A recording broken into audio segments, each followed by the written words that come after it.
Talvatu I se whapoponga o tala Albedio Samoa. Wale malo le fina wale whainga malo o iei nega au stadia I se mata upusa au fia I le whaamsinonga maurunga e whatatau I se tū la whono na mana o miai I la tau malanga mai I le tunu mata o fia le ofisa o malanga inga ia mata I tū e ala I le whaia o tau vai mau I lalo se saa. O le mata upo whaasa o loto le lata le se laudi masipuru o tangata whapea o immigration detainees ina ua maua I su e ngā le whaamsinonga maurunga e le whaatu la whanoina le whaanonofo o ia tangata I se tūlanga le mautinoa. O lo whina o mai le malo o lo talawhea ngai le tūla whono o no le tūla whono leo lo o whaamaunia le pui ai peo community o Australia. Peita I lai le whaiunga watu inane le mata upu le so o whailoai le whaamsinonga o le tūla whono e le taulia. O se tasi taulanga o Queensland e le tua o ima New South Wales le wasa sawa nei le afi to ngā mau ma wa ave sea mai ai tangata au maula la tāne. Mai lava le pōna mata I tua I leo ma le tine mū le afi lea I Duran Bandi o lo whesoswani leo I a inga ma le taulanga lea tusa ma le ono I tūla I le tu I saute se sifo Brisbane pe a whai malangane ai ma walapta ia le tine mū tangata e le saunga le mū le toe foi I le no fuanga wo I eile sa sawa le afi. Lo fa wo pe ona tau mawhai le tine mua ta pele afi o motu si ai ma le ele tise I lea wha tu ina ua whata ma ia pou ele tise. Ma o lo iei lapta inga o leisi vaenga o le Castlereagh Highway I St. George o lo poloka foi ona o le afi.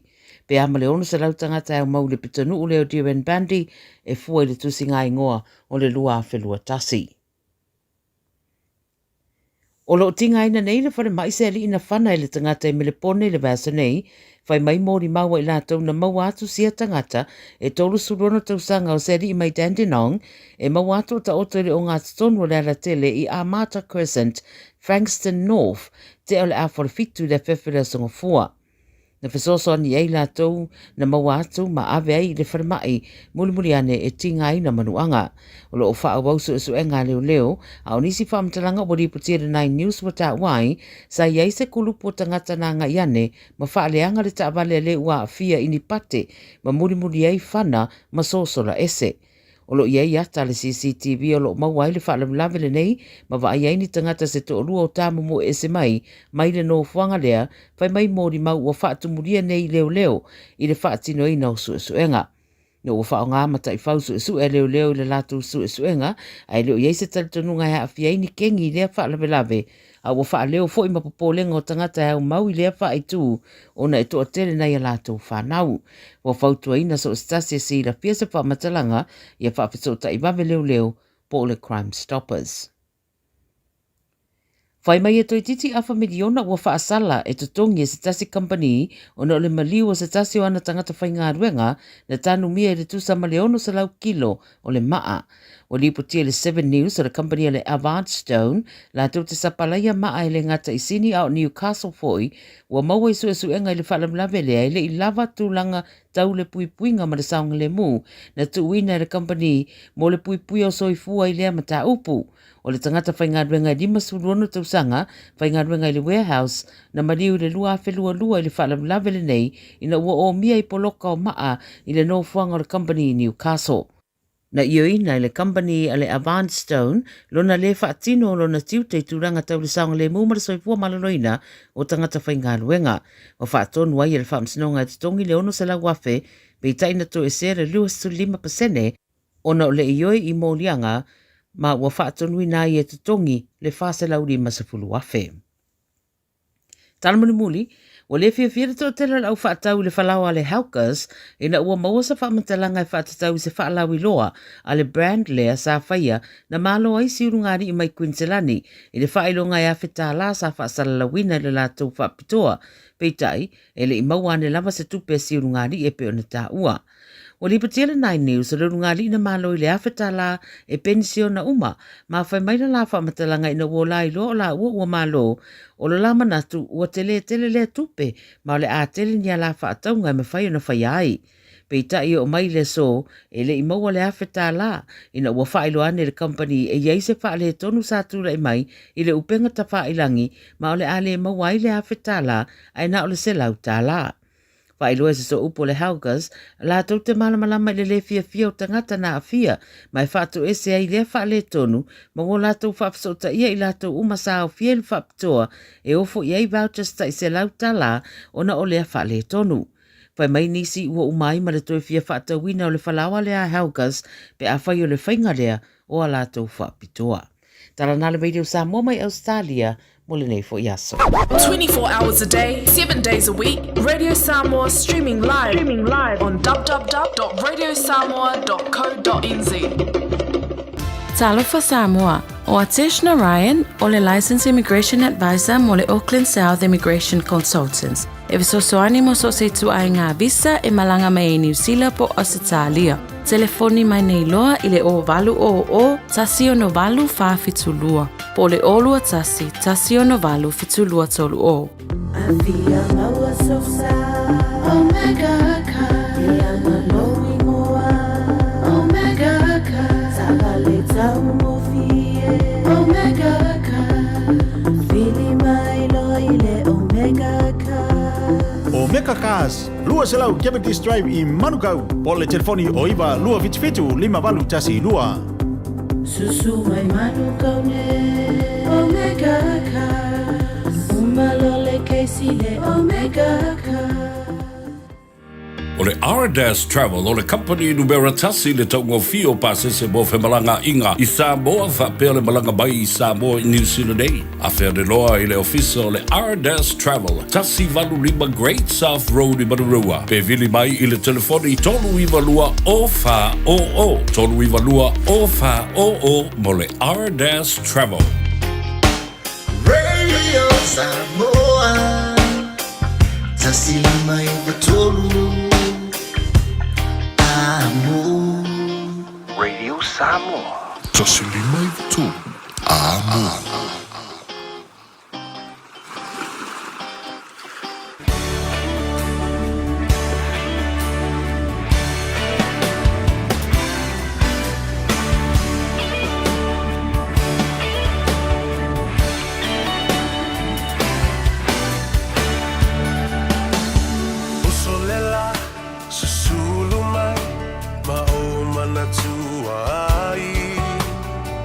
Samoa, le nuu o te nofo ai. Pe wha pe whea, na ngalo atu o I lewa ai. Samoa, o le penina, o te fia I ai. O solela, susulu mai, ma o mana tua ai. La Samoa le nuu o te nofo ai. E wha pe whea na ngalo atu o I lewa ai. Samoa o le penina o te fia I ai. Hangi mai se matani Le nei maenga o le tautua o le siufoga o Samoa, le Radio Samoa sfulima I vatolu a mo I Aukilani. Ea ma le polo kalame, ma lona whaapoponga le da, ngā Gagaifo o Faiva o Samoa, e le nei fo I a strofi o le whaatawhiti o tiute ma Faiva, ea tāwanunga I le aso a tae o amu ia o kou, ea le da. Whaaftai le tua, tai mai le soifua, ia ma le malosi fo I o au na nei, ia leo o tātou toe wheiloa o iei pu e o manu, ai leo pu e o mala. O le whaaftai mua le nā ma siri wale ani si upu e siri o na tāua. Nai leo le whaaftai lo tātou tapa au siri le langi. O mea lofa o le whaasoa I le soifua, ia ma awa no le lei tātou te wheiloa iai. Ia ma whao wau le tautua. Me moe samanuia le tae o fau I na ua ngā e le la ma la usu fo I le atunu I ona tiute ma Faiva ma sani nisi fo I o te maamtina ma tua e tapua I pēr I mōta malawa ia ma tu I le muri papanga ma pō le fala ia ma fai tālu sanga ia a o tātou woe e whaatino o tātou tiute aftai ia o te talitonu ua mai o na fola le fala le tae ao, to fo le niu o le tua oi ia mamoli la palapa o malo i le sunga le ia o ia ta vai meni ia fa pe fo i lona au va ai te mai tai ia da la tatou fo la wai te o mai ati tia o mai le te lenga ia fonga bua le vai maunga ia po le to fa fo ia se Manu Francis Ioane ia le o tatou aleanga i le nei au uli ina o sefulu minute ua te ai ia le itu nae wha.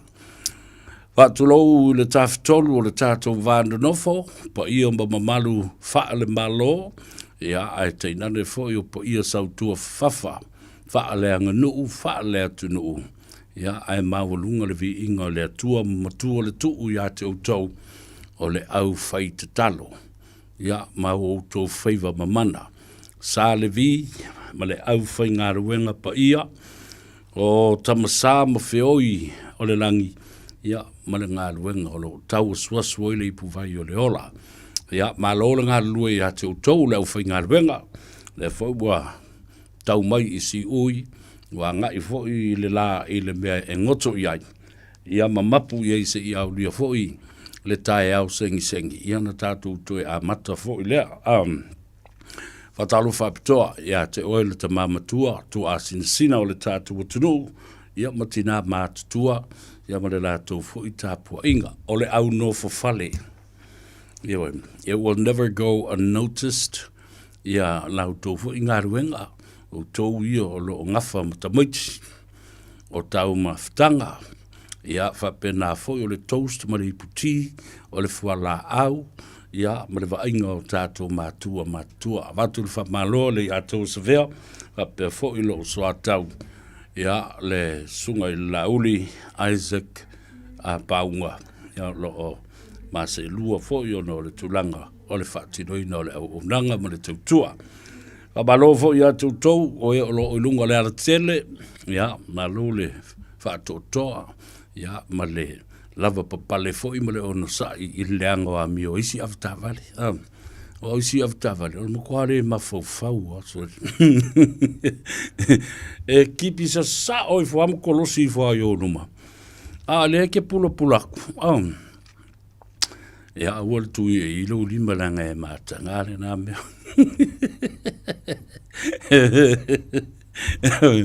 E wafe e au sign language na. E te umi koe mimilo mari kanka sau whai lua fusu anga ilunga le awala. Poloka ili o le awala e mata tangata matapu e vo ile le i telefoni. Ia ma lele e lunga o le social media ma le TikTok. Wa ke i kaungu le whale wa kunga o ere ke fusu mai lunga o le screen o TV. Yeah, lelei. Drive to the conditions. Manda ye o le aso. Mata ngofie le malu o tutonu. O mauta mafale maltatu ofisa o fafo umua matua i vevela fasola atoa fa pena fo isi atunu o le heat wave le nao lo fa nga solo le i vaenga ese o le stete ia o le malo tele o Amerika so stemi tatu tala nua fo i le whainga pālo kam kaukia le na whaingi ai whawhitai i le tina male tamaitai Kamala Harris she conceded defeat, and also she called up Trump and say congratulations. No Trump le tu pole media. Ko ke vava ai le nga pa fo se me vesi ai. Ya ai ele te mi tatu tala no ai ma so tu e fo ile ngona. Ele ai le injustice and unfairness. Ile mele na foi nei. Tele la usoli tu la fono. Tele male au whaatau palota. E ui alana le to sui ai ia le whai unga o le palota. Ai te tau peo na lau sile fia le tunu. Nofo, ma mafo fau, ma mata i tuina, nea ia o le a whai le tamalo na fola mai o nā te whai a mo le tunu. Ia, po le ala le tua inga meo le a o iai. Ia ele ngata lai le na. Ia. Kau se teimi tātou talanoi o tātou issues na. Ai, whaatalo whaatu ia i la tau o le whaatu ato ai tau nuu mai fo i lau whanua me ele. O le atu nuu nei o Aotearoa, ma loli le balanga manuia, ma lo fo i le I lo tau lato le tai ma le lato le ea, ia, whapea fo i le lato i le ala, ia, whaftai o tau no mai ma le manuia, a lo le malanga, ia tau, whelua i fo i maainga, ia, uo mai masani, asi mai i whanau, ia po le anga i mai fo i tonga fitinga masa i linga matanga, ina ia toi wha fo i sia, ia le malosi, ia le nā, sia, ia ngā vaila au, ngā fo i le tomai ma ngā vaa, o li i mta mai tai fo mai, wha pitoa, ia mai se fo i la tōlo, whaira ngā ruenga, o le tausi ma i pasi, ai o tātou, tangata i tonu o mauta ngase ngase, ia whatalofa i whale o tangata matua, ia whapena fo i mauta malawa, ia mai se fo i o mauta ngase ngase o lo whatao toli ai, alai omi a oi lore le tamamtina matua omi ia le telefoni ia masu e fo le polokalame ale radio Samoa le Gagaifo o Faiva ia whaatasi ai mai sia tātou polokalame e au fiai ma le polokalame o le tano awa i le astonai e te mauai ia le tao eo Atalofa i lau avtavale, au ave pasi, au ave loni, ia whapena foi le au ave taxi, le au ave courier, latou, whai latou business, foi le Uber Eats, lele solo i lau upa po whiale mea, kifa nge ele upa lea, ma lea, awatu le whamalo, ia te tau ngāruenga lele uma mea na, au fiai ma le au ave trained, tele tamba whanau o Samoa, ua makua profesa masi ampingi le na fo inga luenga o le whaafoina o me ono fo afi o train ia na lo whaftai le na fo ianga waa ia ma se fo i tō tele o tātou tama whanau ua a oa uina whaapitoa i le to mai e whaafoe ai valele o me o pailate kapeteni i lunga o valele ai Savili, mea whapea fo i lato e wheo i wā. Tele o tātou tangata, o le au seila, o le au kapiteni, o le vasa. Ia, malo, whaftai, ia fo i to mai ese ma ia anga wā, ua mawhai o na tautua i nai. Ia le atu nuu o tātou ainga, nuu mawhio anga, ia whapea fo i tu maro, i maso se atu nuu lawa. O lo o a fio ma papa au ai Samoa. Whatalofa i Australia, malolo sa fumanuia, i tama whanau o le atunu o lo alalam papa au i talatu o le vastas mane, ia, e maise fo i le nei atunu o le usila wa avea mo tātou ainga lona lua. Atalofa atu mai le tumutumu, mai up north, se yo o mai Aukilari, se i whaasolo atu ai Hamilton mo Tokoroa, ia se i o atu i le lo i le laumua i Wellingtone, whapea fo i le aitele o Keriso i Christchurch. Watalo whabitoa loa i le, nei fo i awa uli, i tama whanau o Samoa ma latou pisinisi. Ia, i lunga i Aukilani nei o lo tō tele ai, tupu mai fo le tua matausi o ainga. Ma latou lava pisinisi o nai a latou watina e ia. Ia, o lo o whai ngāruenga ma ngārurue ai, ia le tō tele o tangata lava le ainga ia. Ia mamawai awa no le lei whainga ruenga ai. Ia, mawhapena o na whaamanui ai loutou fo i lumanai, ia ai maisi o loutou tamau ainga. Tātou amata mai o i leitu Grand Market, na lo i le tātou vai i nā. O lo i ai fo le uso i a wahid. Ia, tō telefoni sa mo lo ngan lue na, le numero tasi, Triangle Road i nai Massey. Ia whaasolo mai nai tele le au me o le au sui fashion wear. Tātou e fia le ngā ruenga le sui. E mātango fia i la eifo i o tātou tangata. Alicia's Fashion. Talofa i a whaasau ma whanimo. Ia, ma le lātou fo i au nanga ma le tūtua. Whatalofa whapitoi le tina i aso. I Kelston Girls, le whale o loa ma nei alna i la My Taste of Samoa, pea o sa o na Ma ngai o le lako rena ko fasi ma moe masima. Very beautiful. Ta wafe ane fo ia nei. Ai le lako keke pua fo ile amalato. Pankeke. Whataru whatu so o mele uwhenga ruenga. Nai Kelston Girls. Ia, wanga. Masani e fo i na nga i ele tō tele. Ia, wafo le whonga tau mafa. Whaasolo ma i nā tau ma i le Ulutoa and Sons. Whatalo whatu le wau polo. Ia, whapea fo i lo tō ainga. Ia, ai maise. Ia, o ngā ruenga le lei o lo whatino le uwhenga ruenga. Ia, me Ulutoa and Sons ina. Ia, so o mai ai male. Epikopo. Ia, Samoa, maki teo. Ia, whapea fo i le wharetua. Ia, les ma le wharenga o le tui sa mau. Mano, whaftai nā ngā ruenga le lei o lo tau whatino. Le uso ia ni whae. Ia, whapea fo ia le tamaitai o mona. Ia mautou umalawalo ngā lue ina. Whasolo mai ina tātou tauma i Three Kings. Alo iai ia le uso ia tala i tonga. E reo toi mamao ana uanga ia tuli ma le whaspepale. Le whaspepale whai i le tātou classified ads o Porkaleme alei atou sa ve elo ai tū te langolango mai. I le au onranga ma le tautua ale ngā ngai fō Faiva. Ma le tāno ava. Iri kiri anga se luse lau wae whaasala lau ele vai asu. Ia tala i tonga ma le whalitua. Ia pia fōi i le tina ia se fuiva ma si lato fōi au onranga la fōi whaila na vai. Le vai whaakafi mangawaranga se fuiva. Tu whaatasi ai nā. Ia whapena fōi ia.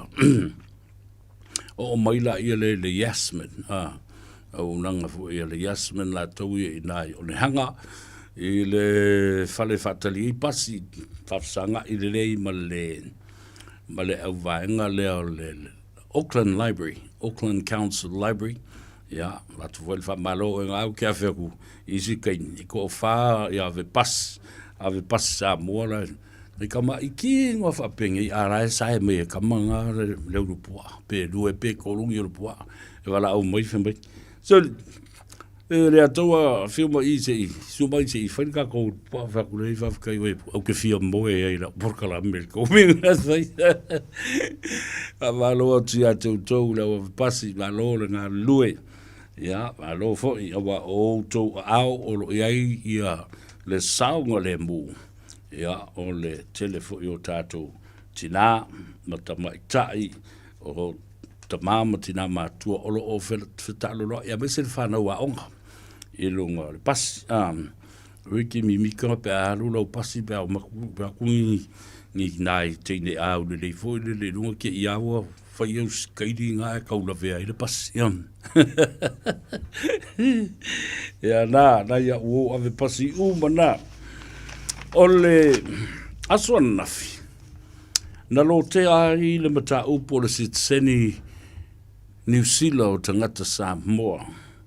Ia mai ole watu i le Maota tele pa ole full or whole House of Parliament mo filaflafo inga ole sola ole o te manatu wai ole a tātou wā ngai se i whaafonga ma sila Samoa. I le link lea, ona au whaamatala tuaila ia lea.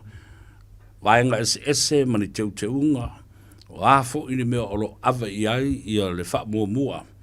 A le na ia le pili ma se ina le Private Members Bill ia te anau tuiono. A o afo i whilaflofo inga o saunoanga matulinga a le Malta, masuyo le Malta.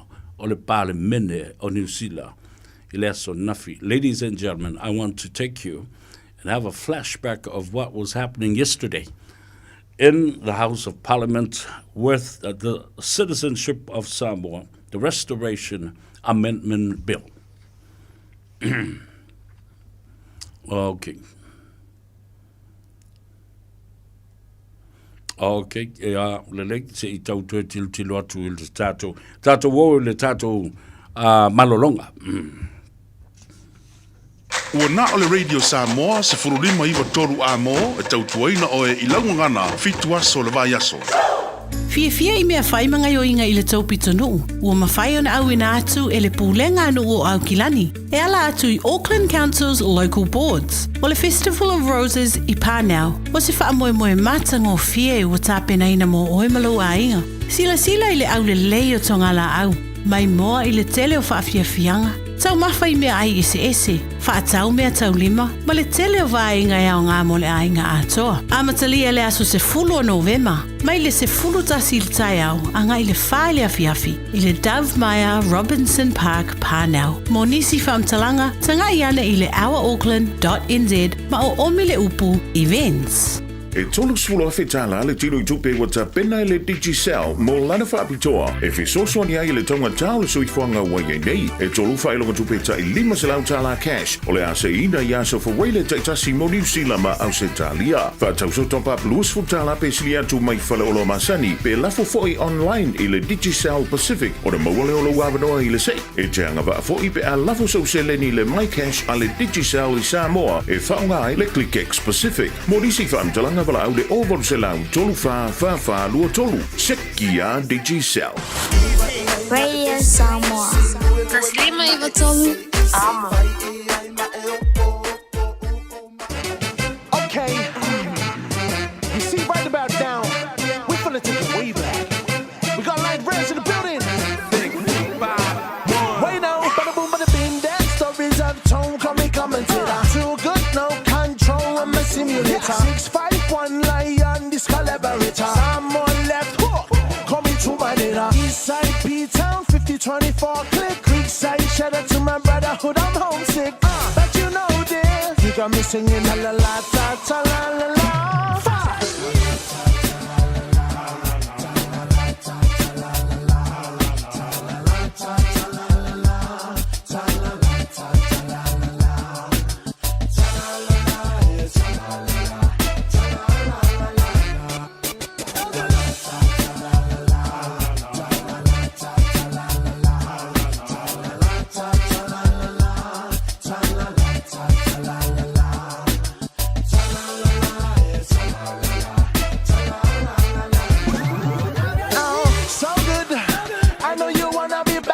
So good, I know you fancy a man that is so magnetizing, so fancy with that hook. He got me in the feelings in the morning, be with you controlling. Glamour is eye catching me, girl, I'm falling, but it's stalling. Still got me singing ta la la ta ta la la la.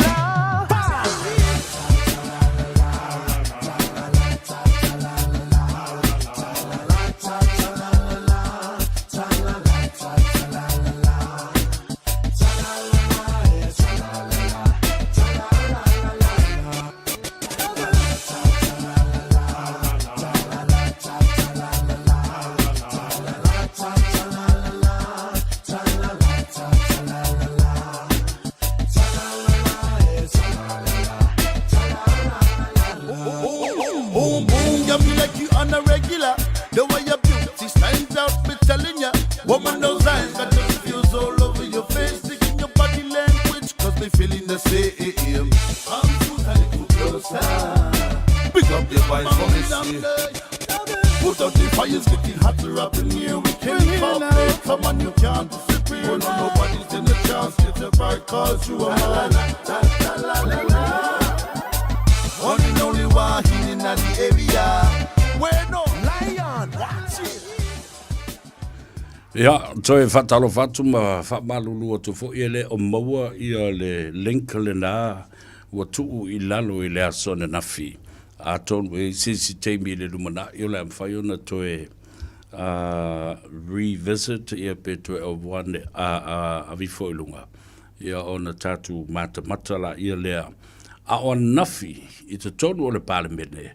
Lea na toi soala upule I loa, ma whaafonga loa I fe lafo inga ale maota a toa. Mai e lua vaenga na tu I natu e le fionga le li foi pule e ona ia le pili. E na ia tala noa ina I le asone nafi. O le vaenga mua. E na ia toso itua ia le mataupu o lo eligibility for the citizenship to the descendants as well as those who were born before 1st of January 1962. O le no winga la o le teuteunga lena watu i le asona na fi. E le afionga le li whaipule. Ina ia whaau wau i la tau na soifua mai i le tausanga. E a Faiva se lau luas ful mal fa e o atu le a Faiva se lau fas ful mal hiva. Ai toe tu watu i tua i le aso mua Januari. A Faiva se lau ono se ful mal lua a o lei tu to tasi Samoa. O lesi la teunga na moli atu e le whaipule ma ono na whinangalo lea. To allow for the application to be free of charge. Yeah. Unfortunately, ina ia awana I toe alu se tupe whaatino ai ia applications ia pasia I lato lea ole a angavaa I yaso ia.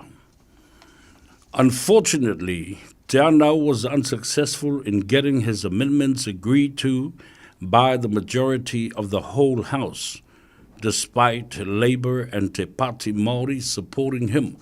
O lona winga, ua te ena uma vaenga ia o le teuteunga e lua na watu to extend the eligibility of the citizenship to the descendants as well as those who were born before the 1st of January 1962.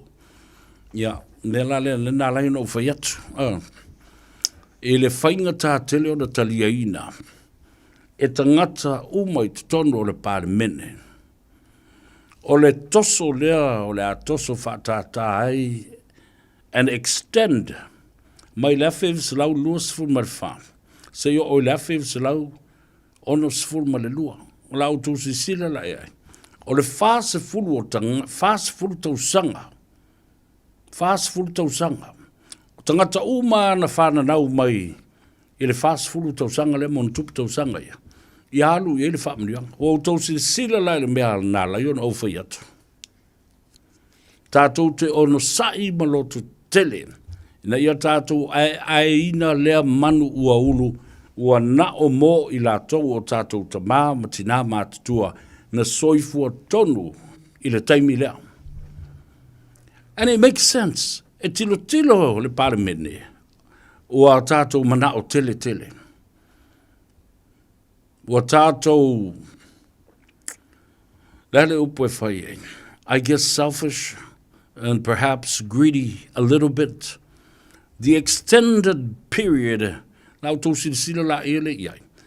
E fia maafe tangata Samoa na soifua mai le fast food tausanga le watua na iatu nei. O lona wenga, tilo New Zealand. Oh, no way. No way, he'll say. That is a whole another continent of people that will be flocking in. And what about the best interest of New Zealand? Me siri ona whata ua ia New Zealand, ona tangata. Their own people that are already here. The population of New Zealand that is growing. Nā lesi me popole I New Zealand, popole I lona economy malona ta mau a inga pe whape I o na whasosoa. O lona winga, o lo e tilo anga I tangata e se lau wafe. Lea lava ona o pese atuai. Ta uwhai atu lava ma folosia o umanatu e ala ele musumsunga le ngang pa ia. Mo ulo le leile meo le atu lai mai. E le seisi o le mauta o lātou te taliaina, le toe tatala o le pā. Matua o I se I au, mai le awhi visara, ia, lus fulfā. Tolus fulfā. Lus fulfā, le tolus fulfā, was fulu tausanga. Tangata umana whānau, nās fulu tausanga. Lus fulfā, I le tolus fulfā. Fia se lau tangata na whānau le nāwai teimi, I le nās fulu tausanga. Tolus fulfā, I le fās fulfā, wa tolus fulu tausanga. Tolus fulfā, I le fās fulfā, o fasfulu tausanga, fasfulu fa le 5 mal fa, 5 tausanga, 5 mal fa i le ono lua. Wa 5 mal le valu tausanga lea la au tau tilo iai o leo i ele mana onga o le teunga o le pili lea. Ina ia tatala atu iai ma eligible maanga vaau mai tangata na soifua i le 5 valu tausanga watuanai. So you see where I'm getting it. Ia lau whaafonga mai le tunu. O le whinaunga le nāna lai o no whatu. Ea pe a mali e mai. Le o tau le tātou sa vali. Ma tau le ai o la penga. Au tātou toe mawhau ni suri mana ye ma bla bla. Mawhau loi o tātou matua. Ulai titi le taimi. Ono sei mai o uso matua whawhine o le tātou te ngālu rua le komiti le nei. Le anō whātuai. I have seen what is going to happen and I can foresee the forecast of Parliament of New Zealand. They will reject this bill. Pe a whai tātou te mana nao tele. Ona watu leo le vāngalo na rua. Ia awane i toe talia ina. Nei toe whaia ni fees. Ia, ele tau ona toe whaia ni fees. Mo i lato uma i o le apalai. Ma whaamnia ina le tula fono le nei. Ai sautali. Ele talia ina fo. Ele talia ina fo i le whaifua o me nei. E te tau o na iai se te tongi o le service ma le administration and time. Ioi. E lea mana ia sisi le nā mea a whai o se lau fitful valuta lai whai ai. It's the time that goes into filing and administration fees, stationary fees. E mana o mio fo i le matanga ruenga. Sina tupe. Ia, e siri atu lea, nailo le tau le whai nei o tātou sitseni wo toi titi au, o le ono se lau tāla. O whela al me mna e whai, whai le ono se lau tāla, pe whai se lau fitful valu tāla. Lea na recommend mai. Nena, upu nā lena sau nei. Unfortunately, Te Anau was unsuccessful in getting his amendments agreed to by the majority of the whole House, despite Labour and Te Pāti Māori supporting him. So, e te tau wau na tātou mālo se whinaunga, mani teunga, pe a whai oro iai seisi, ia manatua. The national-led government right now, o pāti te tele la o tū whātasi, ma so whātasi o le mālo o lo iei nei. National Act New Zealand First. E le mawhaila o na tātou mai le ina mai matoso whātātā mai sesi o pāti e lua. Langa le majority o le mālo lea tātou te whawsanga. Po lea lava le tō tele o le vaenga lea e tutu atu leisi tū. Māori, pāti a Māori, le pāti a le leipa, ia whapena fo i ma le pāti o le green. E le maua lava le whainu mera. E le mwhai fo i o nāru e se mai Winston Peters, aisea, leanga o ia o le malo, e te tau o na lango le malo, o ia o le sui pāremia. A te te e la, o lona wa te te e. I le te tai o lea te nuu, lea na māli li e whātas. The universal unity of the three major political parties that made up the led coalition by national. Yeah. Le lawa mai I. Fe mai ia le whailau tusi, le sunga ia Sam, telefoni, o ia leo le whainau tusi ale Green Party, the Māori and Pacific Caucus o le whawhaletui a Māori ma tangata atu motu o le Pasifika po o whaipule o le Pasifika. Whamai, this is the final stretch o le saonga umi a lea leo tātou wo umai nei iai. Whātua tātou tinilo. We will be confirming with the House Office the date of the third reading, which we predict will be in the coming weeks. Olona winga le lau umana whaile. Le whilawhilafo inga I tono le mauta whono ma le Parliamentary le asua na fite ena ai la ia lea. O ni teuteunga lea na momoli atu. Ia matua whaate le vae te tau na anga vaa I tangata ia na soifua mai le nawa I tau. A tilo fo iai. O la fewse lau luas fu mal fasa yo o la fewse lau fasa fu mal iva na ngata ilo ina pulenga Peletania. O ina ngata ilo ina ia pulenga a New Zealand. Ai mai le fasa fu mal iva se yo o le onos fu mal tas. Na tu ina tu ilo I tātou. I lalo le pule anga ma le vava ainga a le League of Nations that later turned into the United Nations. Yeah. League of Nations la lena. I le taimi o le taua mua le lalurangi ma le taua lo na lua le lalurangi. Na umalo le taua. Whai loa ma whaatu rai mai le whaalaputonga na le tā ua nei I tātou.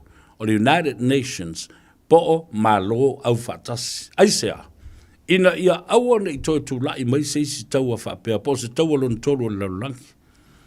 A silsila foi la iai. O le ala foi le nana lai, o na whai le mea tau le NATO. The Northern Territory Alliance. O ma lo, o le atu Asia whaatasi ai, ma le atu ma lo o Europa. Ina ia ta ofi e la le mea lea, o le toe whetau wai. Ai leo mawhai. NATO, o lesi lea vai sili, ma le wha malu sili o na malu losi I le lalurangi. Lai nofo le lei ale NATO, nofo le lei fo I ma le malo au whaatasi. A lea lava e o atu tangata Lucia e whasioti tangata I Ukraine. Ai ala na le mwhai o nā ngā I ele NATO. Na paura me whai, o le ceasefire by negotiation. Ina ia tau fiai. Awai, e wheo soi loa isi atu nuu. E lango Ukraine, wheo soi mai lo maisi atu nuu. E lango Lucia. Ia full blown out, full stretch, Third World War. Dala foi la le na, o le no fo lava dia America. A le fai fetawinga ai sala elu ma oi Hamas ma Palestina. O fa fonga mai. De la o sila fia fo ia New Zealand. E le mawhai e le tamau ainga o New Zealand. O na whaasoa soa lona tamau ainga, ia wane nei lala nala a matua tatala le vai fale. Mai le awhiv se lau lua se fulu mai wha, se i o le awhiv se lau ono se fulu ma le lua. Po le ono se fulu ma le tasi. E le whetaui. De o tatala i nei le vai fale le lima se fulu ma le valu tausanga. So all those generations that were born in 58 years in the making are all eligible. Ana o fos fai pule I te tono le mauta o te le tali ina. Ia. Se sila Samoa. Te mau a inga lo tau wha soa e New Zealand te milenei. The social development by the state, work and income support, the housing, the health sector. La whawhela. Tua sao, e le whapea o le ātatala le vai whale o no mai umaila i leo Samoa. Yes, of course. Se o le nā tala wha mai e le whia no wha uma Samoa i New Zealand, malea, bla, bla, bla. Crap. O le teimi e mamulu mai le Samoa i nei, mpare koe whia fo ia i Samoa. Ai te au. I kai, ke ni no e kai, kalako.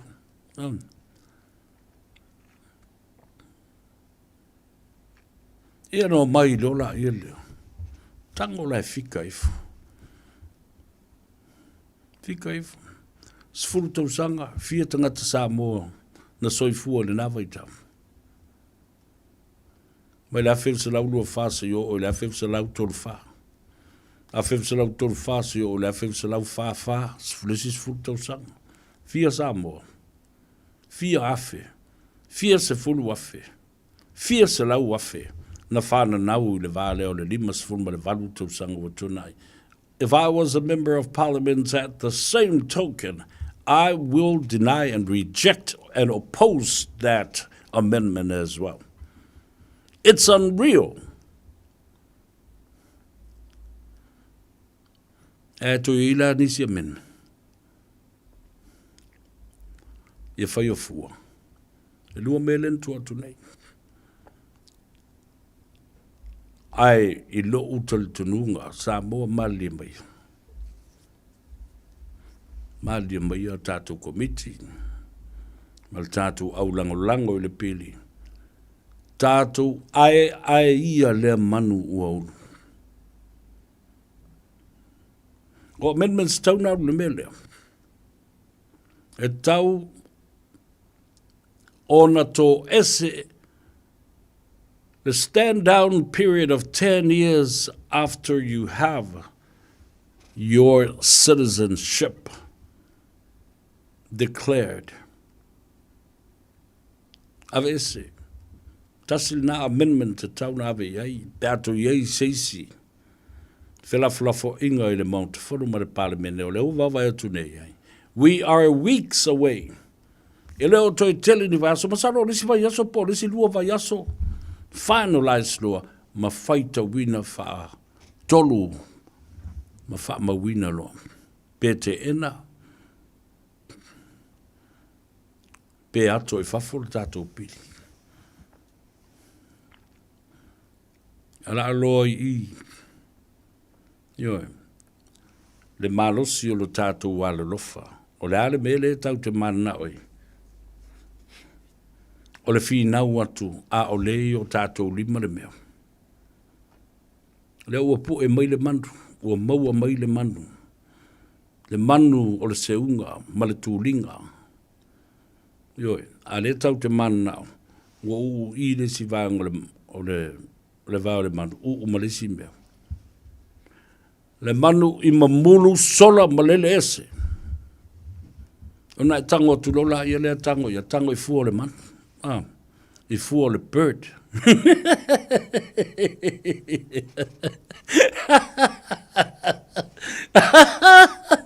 Tala sao. Ioi. Tala sa sao upu na. I rea ni upu leanga. O upu maali. Ngō māsani na tātou whātustusai, metaphoric words, in comparison. Upu nāo le ngangana whaperetania le whātustusa, o winga o tangata, ma me tupu o actions o tangata e whai. Ma le taunu unga o mea, pe a whai tātou te le apa, ma mau lea vaenga. O le whaamvianga o le tūlafono. Now, e umatatala le tātou leina le so. 10 minute o na tā leo le tū lai limba. Maenga le nāia leo na ufa yatu.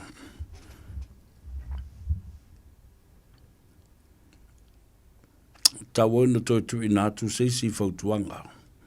Ile fionga le li faipule ona ile pili. Alo le na. Ia o seisi fo I mata upu e winga. Ile lata mai o le au e ato ba le lea ba apiritia ma iai alo na ka fea ku. Ia le tula fono le na o le se fulu tau sanga. E te uailo si tseni. E te le toi alu e se atu ma New Zealand. Tauna e nofo I nei. Ona whaato a e anga vaa lea e maua lau full benefit or pension or superannuation. Waila iei. We are running out of time. E toso ia nei finaunga. Ai ovalo fa solo ina matutua mamamai o tatou matua e patino iai le tulafono lea ua pasi ana whaalua. E luato ia le teimi ma alae tau te whinau o tulava ai ua matutua mafuri le lua o tatou matua tu lou Samoa le langi whaasino ia te utou. Le pa ia tele o le atunu. While we are arguing over something with the extension and the long stretch from 1924 until 1961, it's ridiculous, and I'm telling you. The time is the essence, the ta'ua or the taimi. As we argue, our grandparents and our great-grandparents and people that's fundamental rights pertaining to the judgment of the Privy Council of those who were born in 1924 till 1949 are getting old so fast. They are struck down by so many chronic diseases and sicknesses, they will die.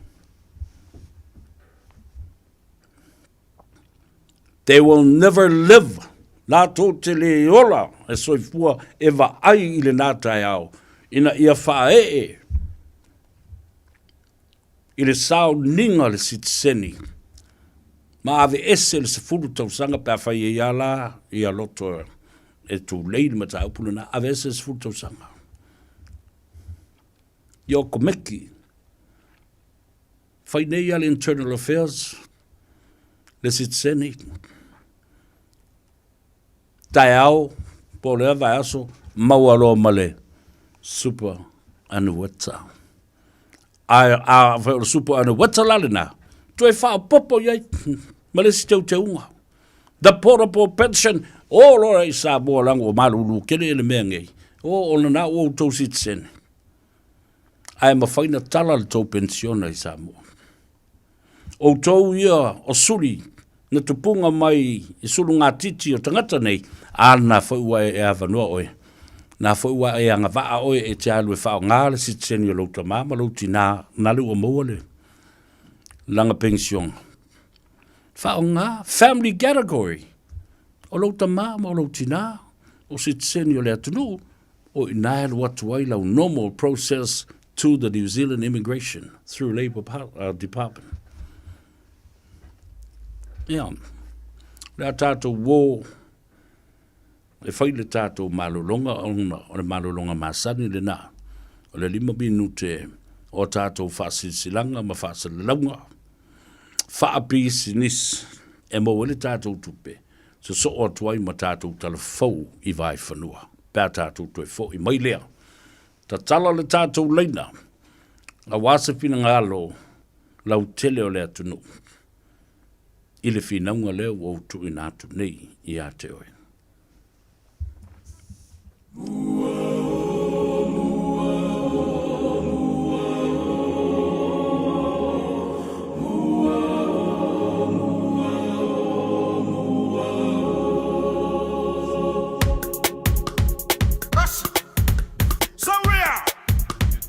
Tia, olo uloto, ile manomi ole puatango. ai sau whaasolo I whaapea o le teine E lale lei wha ole ole E mata ai tumo I le tau whaasee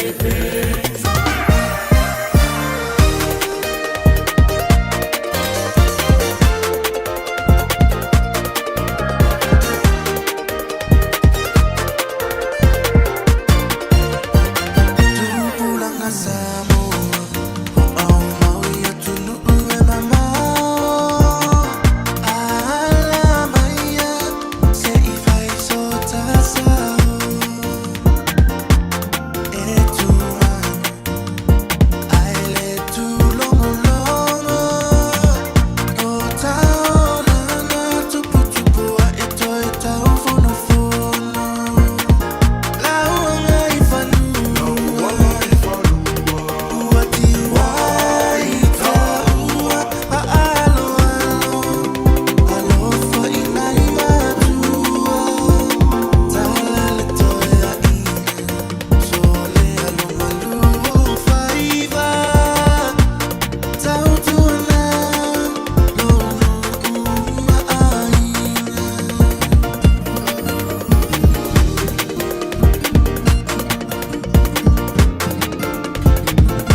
Talofa lava I tala mai atunu e mamau ma le Pasifika mo le nei fo yaso. Momo atu mai Amerika e moni e 5 setete le malo tele o Amerika peitai e na o le fitu o ia setete e te rero lato wa fianga le whainga palota I le so mo le tofi prestene. Whai mai le CNN o se vaenga le ititi o no fuanga wha palota I setete na o le pauia o no fuanga o lo mata I tu e le atunu e maua I ava no Kamala ma Donald Trump I le manu malo. O le lua whelua se fulu fo I le painga palota mo le saidia se presidene na malo ai Joe Biden I le popular vote, malo I state o Georgia, Arizona, Wisconsin, ma o ai le wharepaepae. O lo tau whaitutusa lava tau mo whainga sui whaatutua to o rua mo le whainga palota I le ungo palota whaataitai o lo whaatino nei, ma o se teime le fiafi o le so, whaasoro atu le poa nā nei I le tau mate, o le atau wātangia mai eise I ungo le whainga palota le malo tele, au whaasoro solo ai o na amata la wina I ungo palota mai se tete taitasi. O lo iei poti o ni whaamata o ni pomu I nisi no fuanga palota, ma o lo sila iei au su e mareo leo I e tūlanga.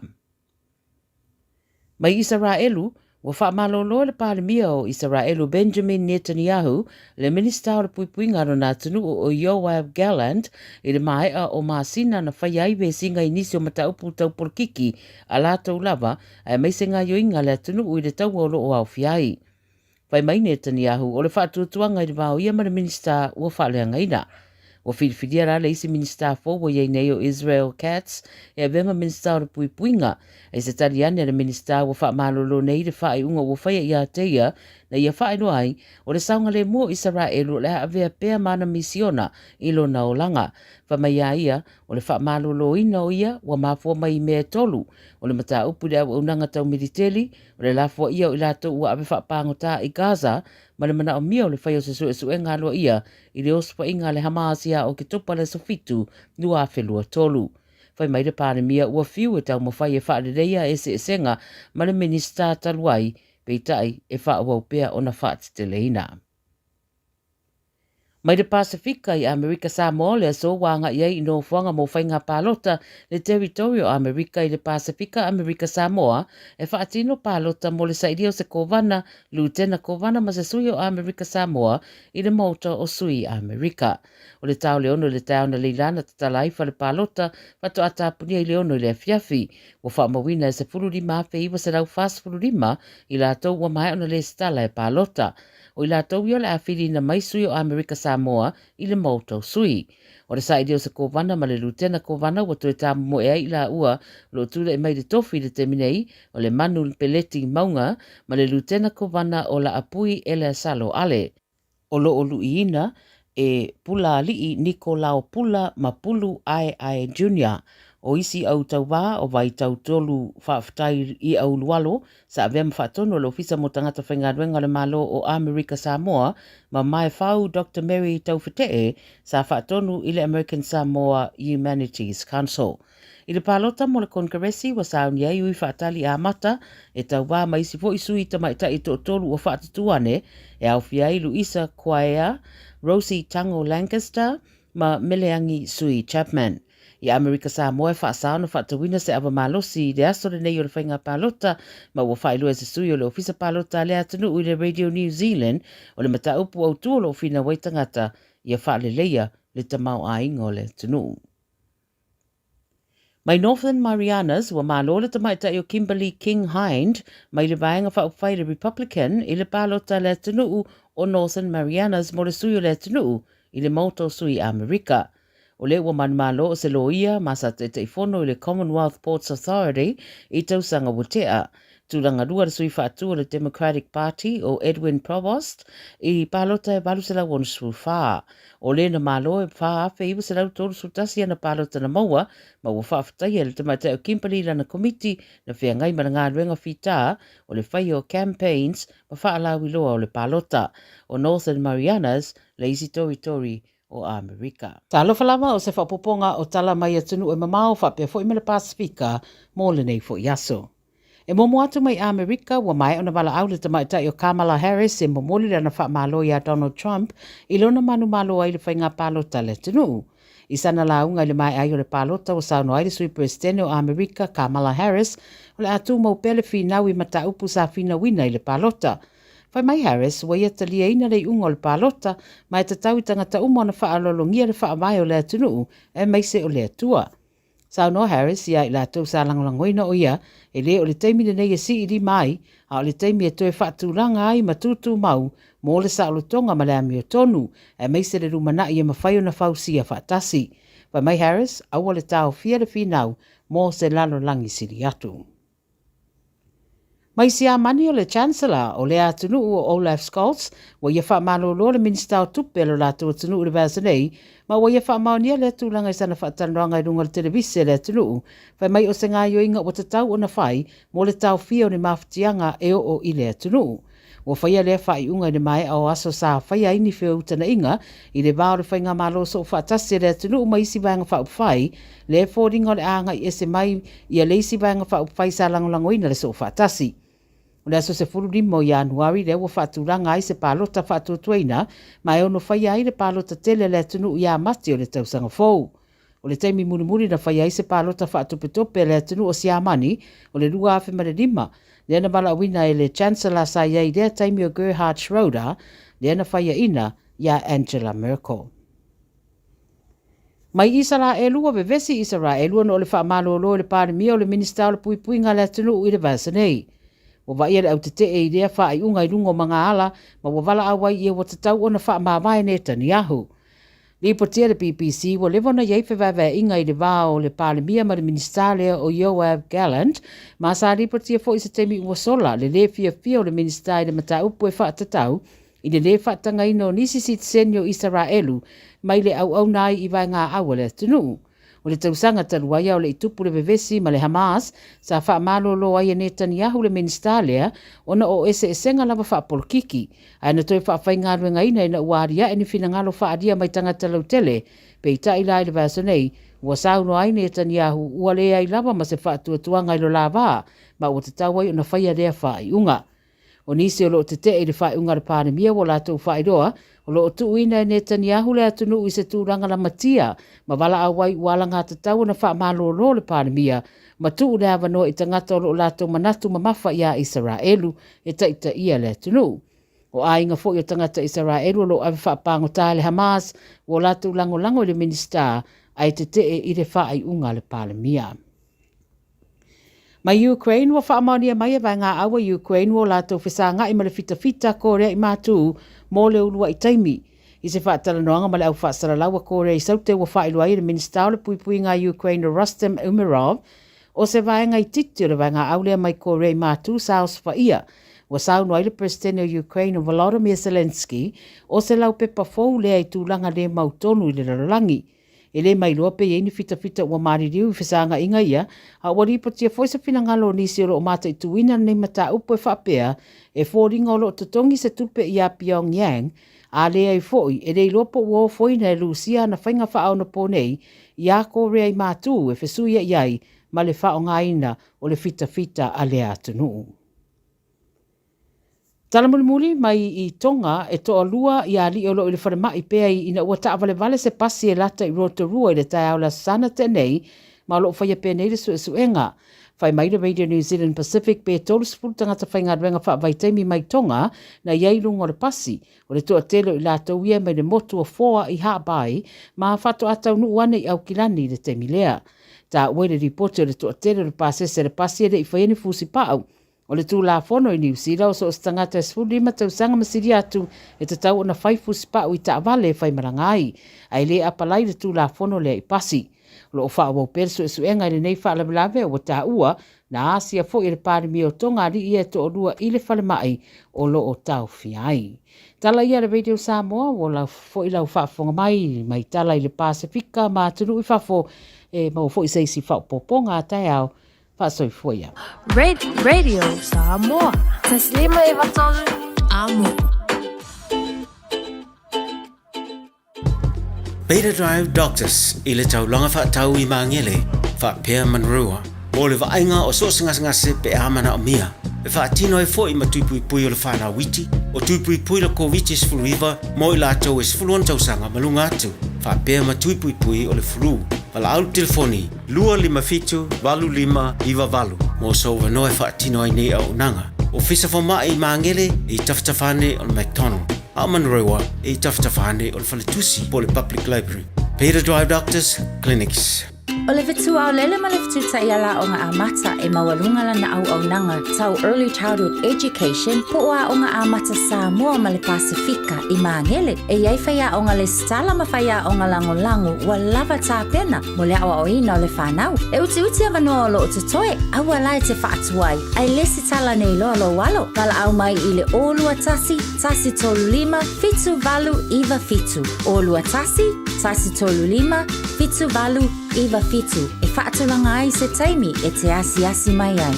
Ua loa le tautua le Pacific Finance in no ngā tupe mo so se wha moe ma liu whai puiponga aso whanau sa whai whai ngā balononga ba so se wha lawe. Apa lai nei lo le pacificfinance.co.nz pe bala au le oval se lau fitu whawha lua fitu e talosanga sauna no ngā tupe i le bao le 5 se lau tala ma le lua se furu hawhi tala. E lua minute whai lau talosanga online www.pacificfinance.co.nz ai tasi le tulai whaatali e se tali e iai ngā whabitoa bala au lo le Pacific Finance Limited ile oval se lau fitu whawha lua fitu oval se lau fitu whawha lua fitu.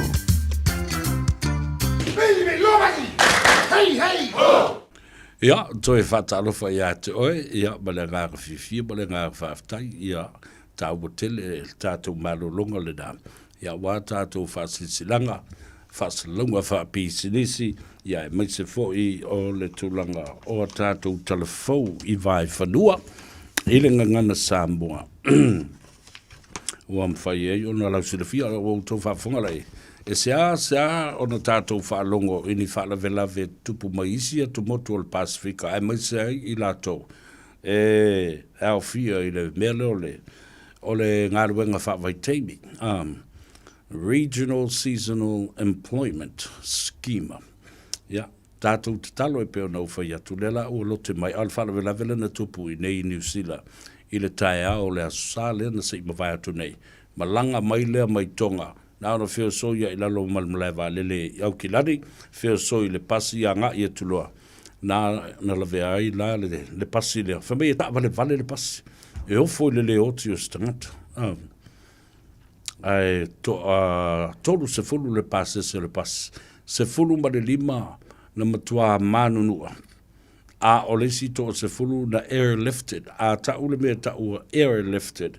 Lona winga i lea o ngā i esi ta vale. E tuai le alu le ta'avale. A o la tōla ia le airlifted na ave le Westpac rescue helicopter fo lea. Ia ma ave i whale mai ese lava o le i tu malo. Ai, e ia whatalo fatu i na ia u paanga tō tino ia o whafonga mai. O le sunga ia afa Godinet. Ia ma le au whainga luenga o le tū Samoa ma le Pasifika mai nā i le matanga luenga o ranga tamariki. O le matanga luenga le whapitoa lava i ai. Ai mai se le tū Pasifika ma le tū Samoa sa wala uri ai i alo nei tangata. Ia ma le sunga i le whawhengainga le toina. Ia Reverend Pala Lima ia tilo fo i mawava ai i le poloketi o nisi o ta iala ma tu la fono ua tusia. E 5 ta ina ai ia o langa ma polo kalame mo le tupulanga talavau ma whanaua ale atunu i New Zealand atoa. Mai le tausanga e valu se ia pa ia le tausanga e luas fulma le wha. That's how they e la tau te whaatulanga i nai ia tausanga o tamo matene o tupulanga televau. Amata atu le valu se ia pa ia le tausanga e luas fuma le whana matua. Ai ei tātou whaasisilanga i o tau nuk mai. Tau ona whailo ai fwoi le whangatia mo le silefia. O whanutanga fwoi ia mawhtanga ma whilo inga le whaatino i le whai unga le neiva yaso anisio a inga. O le ainga o li o vai o manu. O te mua i whaatulou Samoa, i lau whaafunga anga, tulou na lava, a o le nei whaasilsilanga, whaapitoa lea I suli ma suafa uma o le nei ainga o lo au mau I Aotearoa nei. O lio whaavai o manu I Sapapari. Mole mna bia se tātou whelo inga a o le I tu waa mō Samoa. I lo tātou wha moe e pei ona silfia. E le lei lava le tātou nuti mea whaatasi e maopo ai ma tino ai I le lei mō le numanai. Su mai, ma maliu mai, ia, ma whai so fina ngalo mō le tātou wha moe Samoa I a te sema o le tausanga nei. Mala awa tuai so se suri o le nei ainga, li o wha vai o manu, sa pali I na ia tātou a wai whatasi, e le tātou whelo inga le a whaia, pole su mai I le tātou maftanga, o le na whanga lea, o le lua pa lima, 2-5 Hour Street o Tahuhu, I le astona I nei a soiva o le masino Novema, sfulma le lua I le auli. Whaaftailo se nia, e li o whaavai o manu, a lo whaifo vete motu. O le tātou tusi o le vau filifili ma le so ngā. O le ngalo sa lo minga o le tusi o le so ngā, ia whaatasi e fo I ma le lo minga o le vau filifili. E mawai whaalupenga o Samoa I sifo, tutuila ma manua, o nisi fo I o talatu o Samoa. O alanga upu, o le matafa ioi, o le matai, I le whainga, o whaalave lave e pe o wha I poiponga, o maliu, o le osio singo a inga, o fesila whainga o paolo, o si I whaaloalo, o whaalanginga, o e kale sia, ma le tele o le ngangana, o whaaloalonga. Manatua, e fitus fulu tā la, ia le tau o le tusi. Na o le tātou ofisa lava le Radio Samoa. E le tolu pa tolu o no Hobbill Avenue, I manukau nei e mawai ia le tusi. Monisi whamtalanga wala au le tātou telefoni, lua ono lua, tasi lima iwa tolu. Lua ono lua, tasi lima iwa tolu, ia pētanga ia ne fo I le tātou penga te whailangi, shopradio.samo.co.nz. Ia, e whai mai sau okai. Nā, whatalofa I le awhingaluenga, te ono whai atu le sunga ia awhakarinet, whamai awhakarinet. Sa vea, le ataua, I fully endorse your argument. Ia, tātou ono sa ia, ma tu ule hawa noa. Ia, whapena fōi, ia le tūlanga o le pili lea ua pāsia neilo na whaitaunga whālua. E au whiai o tātou mātua. Ua lava lea mō tātou mōre. Nei teimi, you know, adding on descendants and other things will cost us in this argument. There is time and tide for everything, and that remains another argument another day. But while we are at it, let's do something for our parents and grandparents and great-grandparents that were born during that time period. Ia lei whaateli awha karinet, leuso, ia male au whaingaruenga ale Pasifika ma Samoa, mai le oranga tamariki I inai o Tahuhu. Whatarofa apitoa ilo uso aloi, makuisa aloi, wapea fo'i le tō whai aso alo a whaiu, ia, wapea fo'i le atali I a se eti, Harry, Hans, ia wapea fo'i ia le tamaula vale lea o Vailuanga. Malo atu I ngā ruenga lei o lo o tō whaia, ia mai se fo'i ia o le anga le lei mai. Ia, ma leo si o singa peo o tātou aingaina ia tū mau le whēlo whani male ngā lulue whātas. Ona, taoto mai ila ia lea.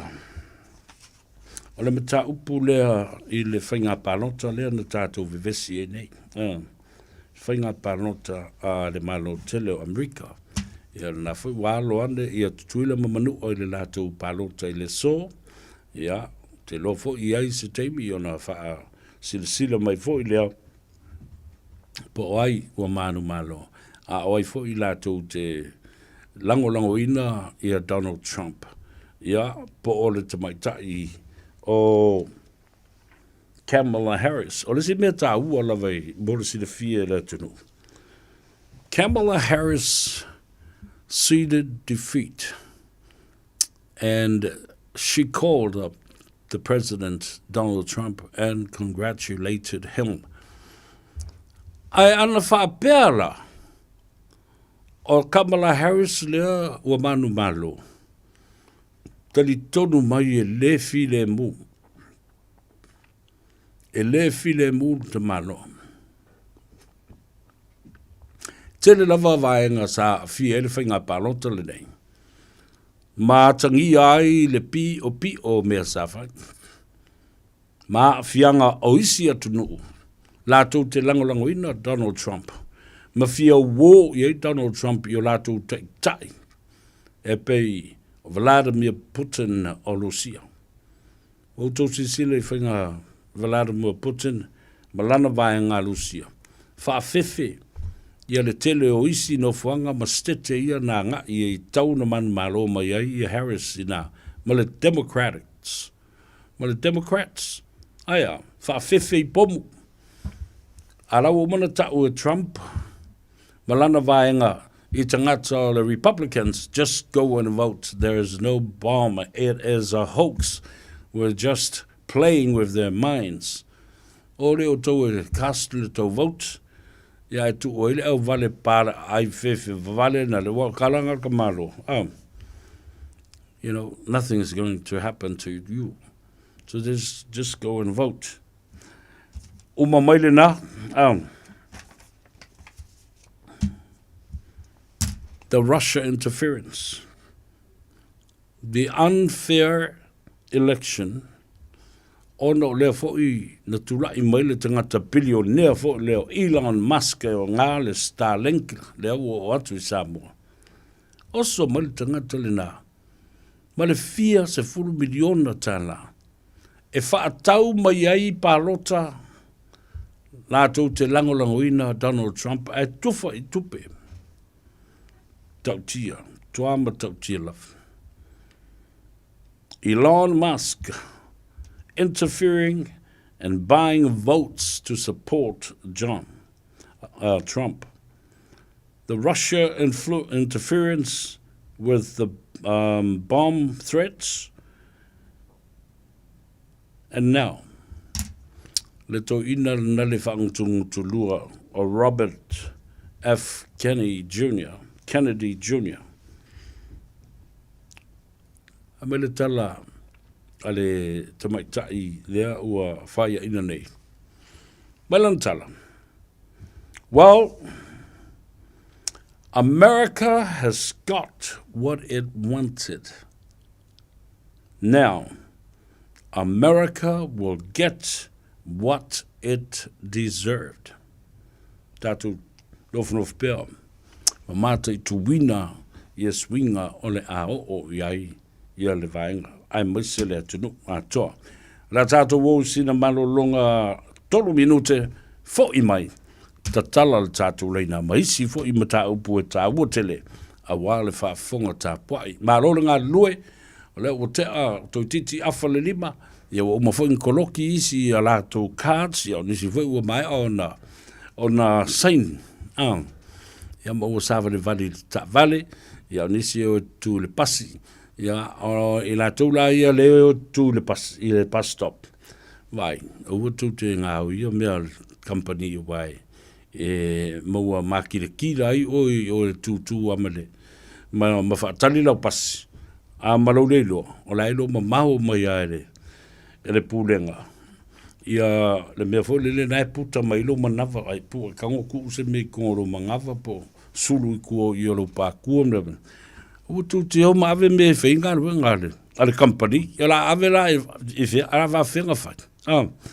Le feo lolo ela ola wari ia le o ia latou taavale wala ngā kua kau ai kongu pi whaale ango fo le ia kongi a koa le mea whinga ruenga ma le mea rei kongo le pusa fo le ia le ngā ua koe makau ai koe mangai moa po ngai siu pipi me whapenga tātou wole malolonga fo mai whawau ia ma tala fo le tātou leina.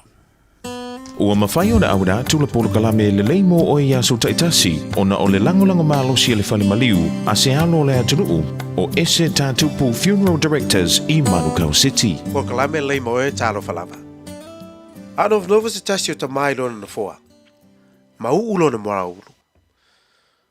Ona sa yaini pupolenga mani langona whano noa.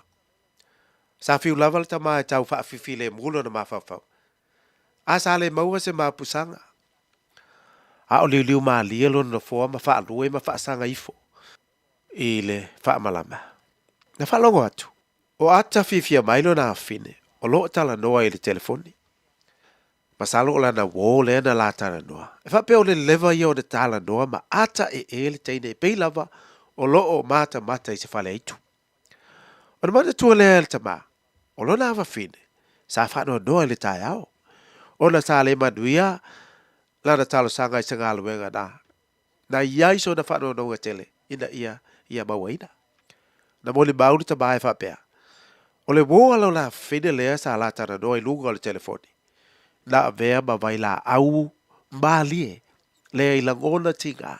Asi o na whawhine. O lea na i wai fōi ina ata atu ai male. Male ta maa. Ile ata e mai alo na whawhine. O ia te oe nei langona papole male whanau noa i le nei aso. Na maua e le awhawhine lea, le mo le maua le whata oto. O le loto le lei. O le ola lea o le tino. O le loto fia, e whai ma vai la au ngā. Mana tua. O winga ma lie tafi e se ai le popole. O le ata, o pou wha amaluia o le olaga. A whai tātou te ata, ma ai atu i tū ma lio, o whai ka tāo le olaga. O lola winga. O le ale umba bea e te ata iai i le nei o laga. Ia ata la ia mawhiawhia. Wā o se vai la au le leile mo oe. E ono a fia i foi. Mali tangata. O lo o lata le ia te oe. Mana tua. E le lei mo oe. O le ese tātupu Funeral Directors o se whale maliu Samoa o le tali foilea o taimi whengata o na o le malanga al maliu ma le oti. E mawhai foi o na latu awina atu ma awina mai tino maliu o e pene mai so o se atu nuo lalolangi. Mala auno le ese tātupu Funeral Directors i le lua no lua toru fitu o. Lua no lua toru fitu o. Pea fiu ane ele se fulu ma le balu Norman Spencer Drive in Manukau City.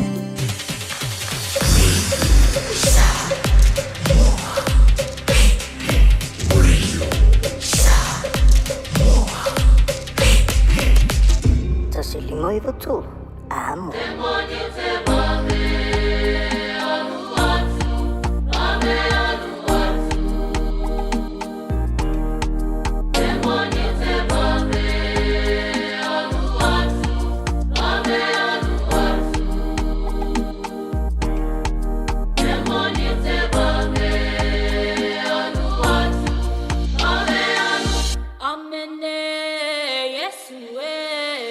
Noise.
se ita pasua Awawa umautingoa Ole uso monita ua Ole uso monita ua Ua mana ya mututana Mota totulanga Mowa ni fotu mwa Ole una faale anana Sawi ya lewo Oya periso Oya periso Sawi ya lewo Oya periso Oya periso Sawi ya lewo Oya periso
Ia, le na, ma le pese whaanofo fine mu oi tono le tāwale. A o loo e malanga o mai a fo I tiu te mawhaiwa alo whirima o a whaatawhiti ngā ruenga mawhaiwa ua ngā ngaifo o le rei aso.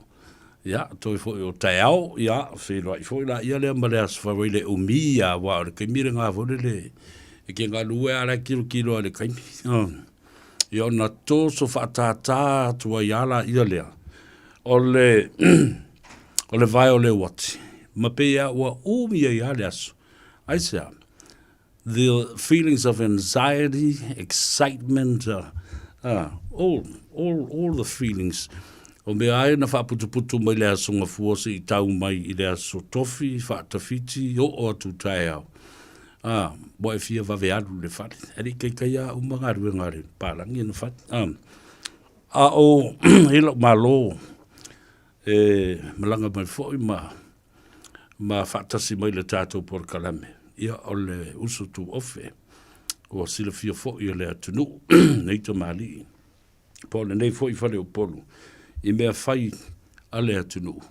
Ia ma te wa lua lava. Ia tau mawhai e mo mori le sa vali ia Samoa, mawhai ngō fie ai, o na marama lama ia lo tātou tunu. Ia, o na le tofa, ia te le ai Edwin Puni, I le te ala I titi o le tu lai ono, I le a fie finei. Ai, o le atatala le tātou leina, tolu fitu tasi 5 iwa tolu. A mai se fili ngalo le tofa ma le whautanga, le moe sa idi o le atunu. I le mata opo e pe o na o whaatatia ma whaata oto atu. Ina ia languta sia ma tātou wholaua I le whola lea. Ina ia mwhai o na pāsia, ia whaitawina whaatolu. O le pili o le Citizenship New Zealand o tangata Samoa, o lava I. Na i o tātou mātutua na soifua le teimi lea.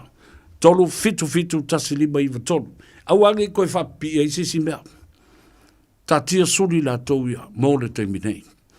Ia, a whau ele tātou wala au, whatalo whatu mo le nganga whalalo. Ta ulu swafu. A loso I whomaruia tina tutu lai titi, ai lalo lau telefo, lau leitio. Ia nau te pe. Ia le swafa, a whea pitaru, le te walau. Ui anga le I maua mai e kākou, se kala te ka ke manguia pele ai. Ai se avatu pele fesili. Ia. A mole. O mātou, o umanga sikisengi umama kou a mo ukuangange mo usu. Ia. Ai ko kasi alo ukuangange lai sa mo fa mole la pe a fa pe saule wa malili umama ko ma ku ai le maua mako ma ku le kausanga lia. So lo kinga o le kasiva ko lu kasia o kama o le kasiva ko ko. Ia. Ia le o le la utali vave atu. E fa pe saulo ukuangange e apalai pe la ngofo mau ko a failanga sikisengi. Le ai fa fonga mai. E lea a fia ia mātua ua mariliu, mawhailangi le whaulangwa. Ai o loutua ngane, e mawhai o na apalai I lalo o tau, adult sibling, o e maua mai. I lalo ia te utau lea ua iei I nei. Te awha apea o le o tau iei sistanga tai I loutou ai ngā olo o tau manao. E whaile sponsorship e a mai e le tautua ngane, o na whaile o lana application e wānau o tō tele o tō Citizenship mano whamau. Ia, mole, o le si mangala o fesili. Mole ale atau e ilo antila Samoa. O le aso whao o ke topana nga whanga wai, I le kasiiva kolu fitu. Le ala tau au mai le loma tua, pe a sau lo makua palai lo langa sikisengi. Pe a whate manuia mai kaso. Ioe, le mea tōnu ale nā. A saulo le whaitaunga lon tolu le nei. E le toi whaalawelave I ei ia sesi teu e pei o le tuu iei o a fo I o suri na whana nau mai suru ngā titi o tangatana. Ia, ele o na o le tina, na le loma tua e anga vaa iai. Se I vanga nau o umana whailon Citizen. O na anga vaa fo ila ia leo o sesi o lana whanau. E apalai ai lalo loma tua. Ia, okay. Ia. Ia, o malie fo le fesili whaftai lava lau a fionga le ataua. Ia, whaftai fo I walau mai. Ia, lesi e tātou wala au tālofa malolo sa I fumanuia. Sa fumanuia tokeo? Ia, malolo sa I fua le swafa. Nanai, tālofa nanai, malole sa I fumanuia. se sila si mangu I kasi wa jau lima ia moni au kako ko folau ia le me pena tinga le wa ke lo ke no isi me ko fa popo ku ia ke lo ai lo ka dia marong isi la wa ke lo le la ke le doma ke le for ku pe wa ia moni au ia ole ai dia le ko ia ngai kwa lo so fo ma le teminga I kako ia fa ka serenga wa au ia io uma ngai ma ko kako ia fa ka sia mo ngai ma ko lo so fo ka sia ia mangia pe ka ngong ko ia ia fa tele lava malo fa le tofa le male mele nganga le lei io se vitanga I fa la uli le ta screen nai ele work mai ai o le tatu telefoni le na tolu fitu ta silima iva tolu ina ia fa ali foi so finangalo ile mata upu ta tia ia tatou le tupulanga male ba e na fa na mai I matua nei ia se tatou ia fa talo fatu le tatou bala malo so fu Hello. Malo se ko mau se ji dalo la au le kere. Ia. Ya va sai talo fo sabea. Talo fo le au. Alo se fu. Ya o. Avika va au mo mo. Ia, malo ta vita. Ya pa va au wa e. Kala ngono wa fo ye fiafi ma. Talo fai. Ia malo. Ya. Ya la. Ya, mai so finalo. Olam ka au pure ka ngol.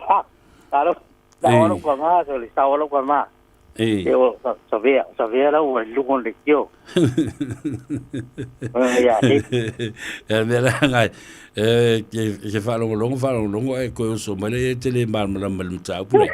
Ai ole mta pule ta tu tele no nei. Ono le pili le o pasilo le feitanga lona lua. Ai o iai ia le tulanga o lo te ai New Zealand le toe fa popo ia yo nis tangata na fana nau mai o po suli o matua ia na fana nau le afi se lau fasi o le afi se lau fa va la lo tantunga tu ulo na o nai matua fai pe tatu fi nau e pe vatu masuli na fana nau mai ai ya ole yo ai te ia nga pa luong ki poki mai New Zealand ki poki mai New Zealand Samoa ole tikulu bakulu yo ya ai na fa felanga ko sa fa sor kula fongo le ku ole va ngai la fi mai le angor va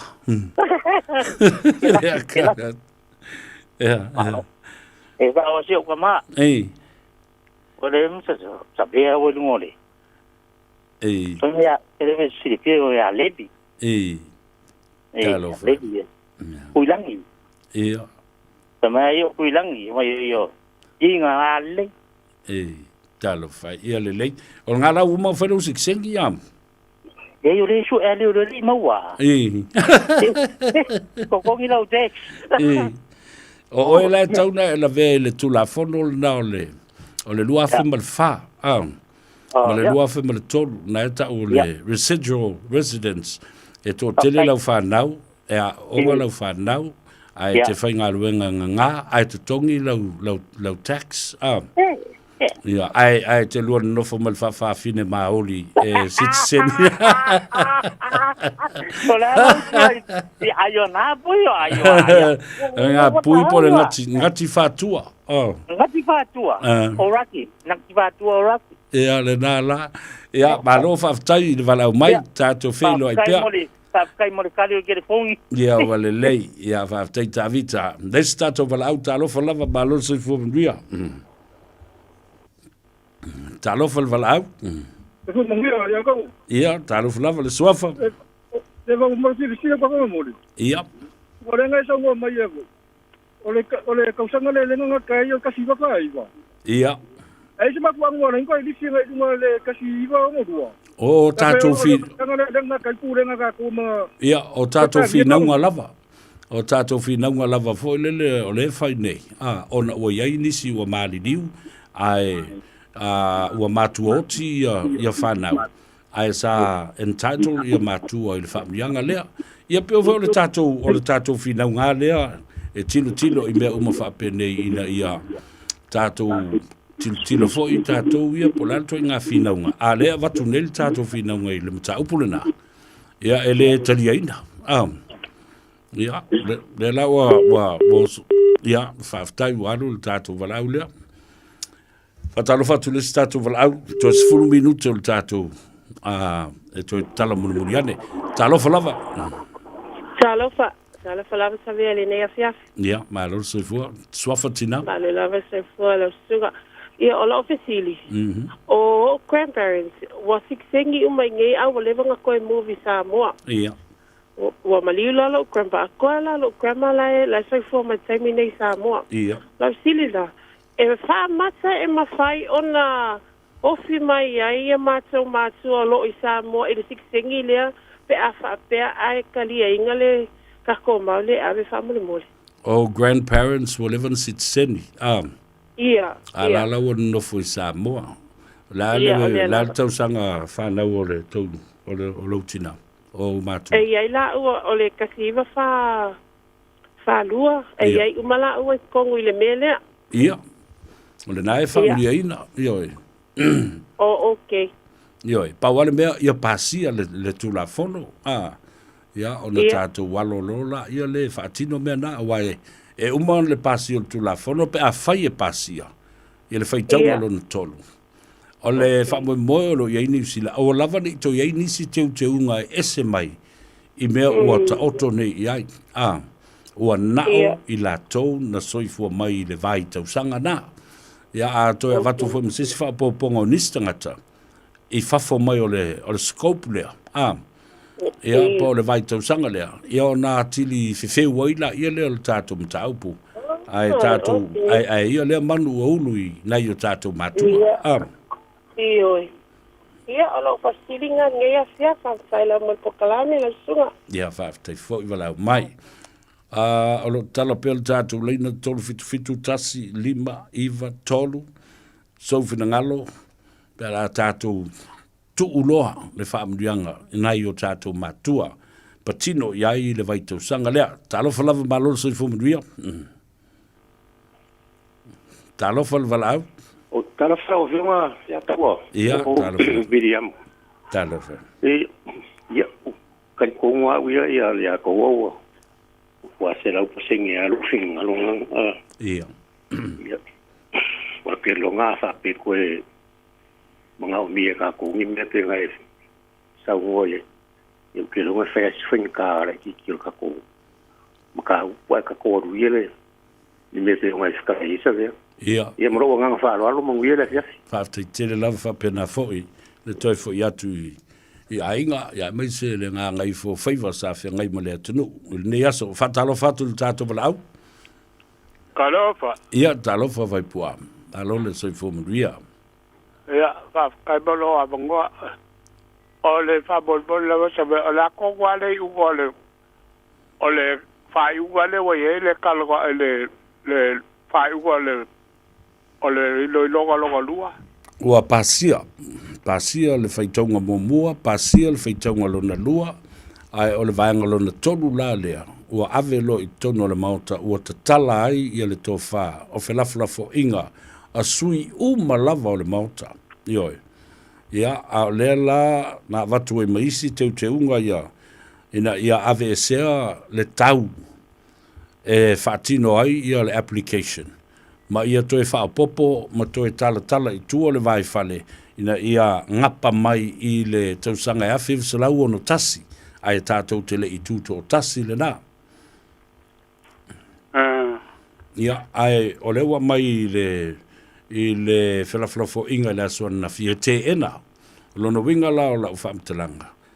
E siri ai lona taatia ese ia te unga ia, ma mea ia e tātou te mana o e tuu ia i masuli, o mātua ia, ai tuu lo le hawa noa i nai mātua, ai aua tātou tue whalawe i e. Ia, ke mtalo o le paunga kokunga o le ki da e New Zealand. Wa koe kuaku ia i ma whāngaua, ma whāngaua ko inga ia malo mākua mai le rufu whākau mai le Faiva. Ia. Ia lo inga kwa ke lea se kupe a whainga a New Zealand. Ia. Ia pela le au ki rakula e la ka pea le unga le o le fai kauga long kono maka upo le unga le ko yesi si me ko fa popo ia. Ia. Pe e manga ia pe anga fa pe a. O mai loa la ko ia wa kalia. Moa la ko pensionga ma ko o ngofo sa boa kalia ia la ko pensionga. Ia.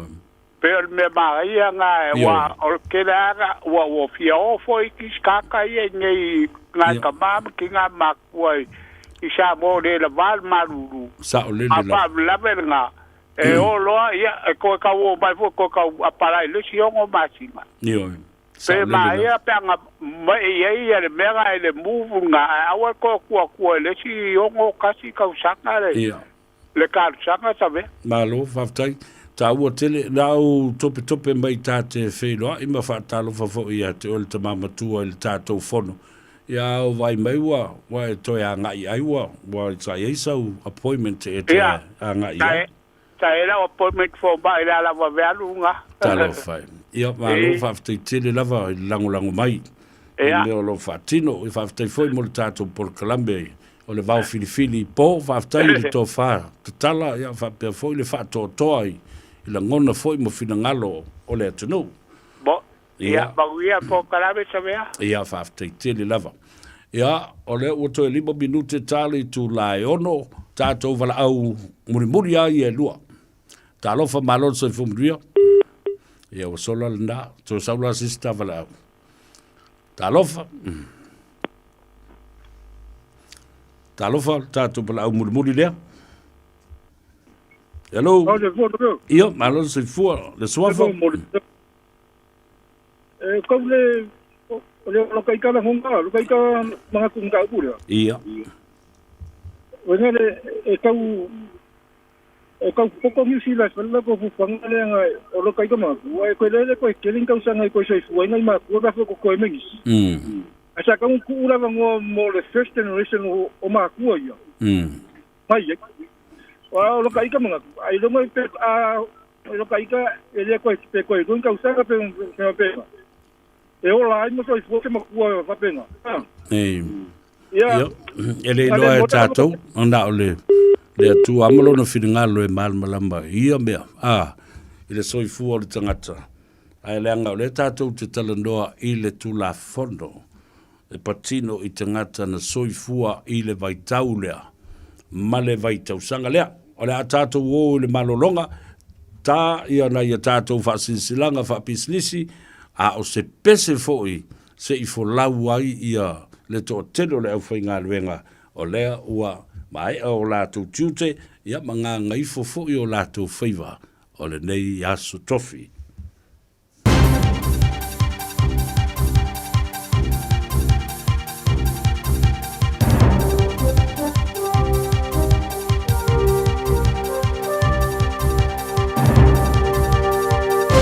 In this update, heat in Parliament today during the introduction of ACT's Treaty Principles Bill. If adopted, it would set out the principles of the Treaty of Waitangi in law and require them to be used when interpreting legislation. It faced tough questioning from Te Pāti Māori, which made several attempts to have it withdrawn. Ngāti Toa Iwi Chief Executive Helmut Modlik says he listened in the public gallery for an hour, then couldn't watch any longer. I gave them a direct look and, what you can imagine, look on my face and turned on my heels and left. Foreign Affairs Minister Winston Peters says we shouldn't get ahead of ourselves, worrying about Donald Trump's trade agenda. Trump has soared to victory in the US. He campaigned on introducing up to 20% tariffs on global imports and 60% on Chinese imports. Peter says we have a strong case to make ourselves an exception due to the fairness of our market. We pay first world wages with first world conditions, and so we're not an exploitative country that you could bring those sorts of tariffs against without having evidence. A jury has heard evidence on mobile phones belonging to murder-accused Ting-Jun Chow and his alleged victim Yanfei Bao. It's claimed Bao's phone was co-located with Chow's for hours around the time she disappeared in July last year. Her body was found more than a year later. Police analyst Constable Luke Tapara says data shows their phones were together numerous times. He says that included where Bao had an open home and near where her body was found. The devices were likely located together as numerous indications of co-location are constant and span nearly 6 hours. Tapara says his tests were 199.9% accurate. The managers of 2 Canterbury University halls of residence will review food services over the weekend's major student gastro outbreak. That's news. In sport, a third Christchurch-based bid for an NRL franchise licence has been launched, valued at $360 million. The Southern Orcas have unveiled a plan for a 20-hectare sports centre valued at $100 million. The Orcas will be funded by a group of private equity investors and chaired by former Kiwis coach Sir Graham Lowe. Ireland coach Andy Farrell has put the heartbreak of last year's World Cup quarter-final out of his mind ahead of a rematch against the All Blacks on Saturday morning in Dublin. Farrell says the match will be won and lost on fine margins. That's the nature of the quality of the two sides. There's nothing in it. I mean, if you look at all the top sides in the world now, and you can debate who's in that group, but certainly New Zealand are. And that's sport. I'm Raylene Ramsey.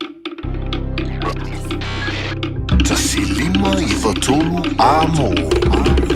Radio Samoa. Masala ua e vaai I fale fo mai, po o taa vale ale fono ma e whape ane, ua nao au aunanga tau soifua malolo ina ma nifo mātau te whaia. E tele le whasosoani e maua ia mātau. Whasosoani mo le ola manuia o le mawhauwhau. Polo kalame e tau fia ai le tau mawhatapaa. Whasosoani mo tina ma pepe. Whasosoani mo whaia o siaki I le fale mai. Whasosoani mo sauwanga I a inga. Whasosoani mo whanau ua hi umale a onga. Mo nisi whamatalanga, tanga I ane I lupenga ta whailangi www.thefono.org. Pe vala au, le o valu selau, fono for you. O valu selau, tolu ono whaavalu. O le Parkinson and Bowel skill wa silia mal se lau tau sanga lana tau tua I le ngao sia o maafa manatu ananga tā. O tau sa ili sa maafa manatu mo se pele ia oe. Le Parkinson and Bowel skill na amatanga o sia na maafa manatu. Mai le afe valu se lau valu ono. Vala au lole o valu se lau, fitu tolu tolu, fa tolu tolu. Pe emaili le info@parkinsonbowelskill.co.nz mo nisi whaamtalanga. O le R-Dash Travel, o le company numera tasi le taungo fio pasese mo whemalanga inga I Samoa whapea le malanga bai I Samoa I New Zealand ei. A whea de loa I le ofisa o le R-Dash Travel, tasi valu lima Great South Road I Marurua. Pe vili mai I le telefoni tolu I valua o wha o o. Tolu I valua o wha o o mo le R-Dash Travel.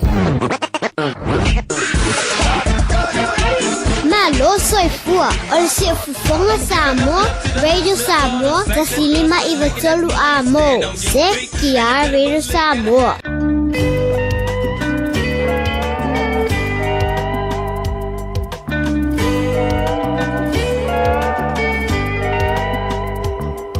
Le mafuanga le nei nei lo, le tango le tatau I Samoa. O le malanga te ine to alua na feo si mai fiti le vasalolo. Na la au mai ai o le atu au, na sia la pese tutu mau. E fai mai e tatao fa fine ai le tatao o tade.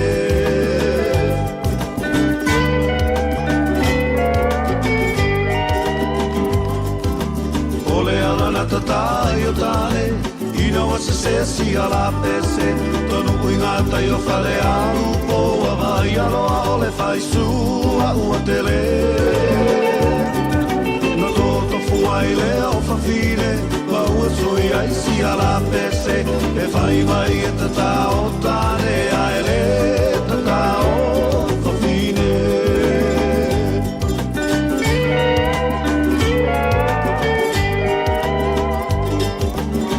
Sila I si tama ua tātia, o le tufunga lea ua amatalia. E talo whaua tangi au e ua oti solo I le au tapunu tele. Sole ae loto tele, I le tā aronga whaatamatane. E ui la vaina tinga tele, ae muli ane ua e whewhete.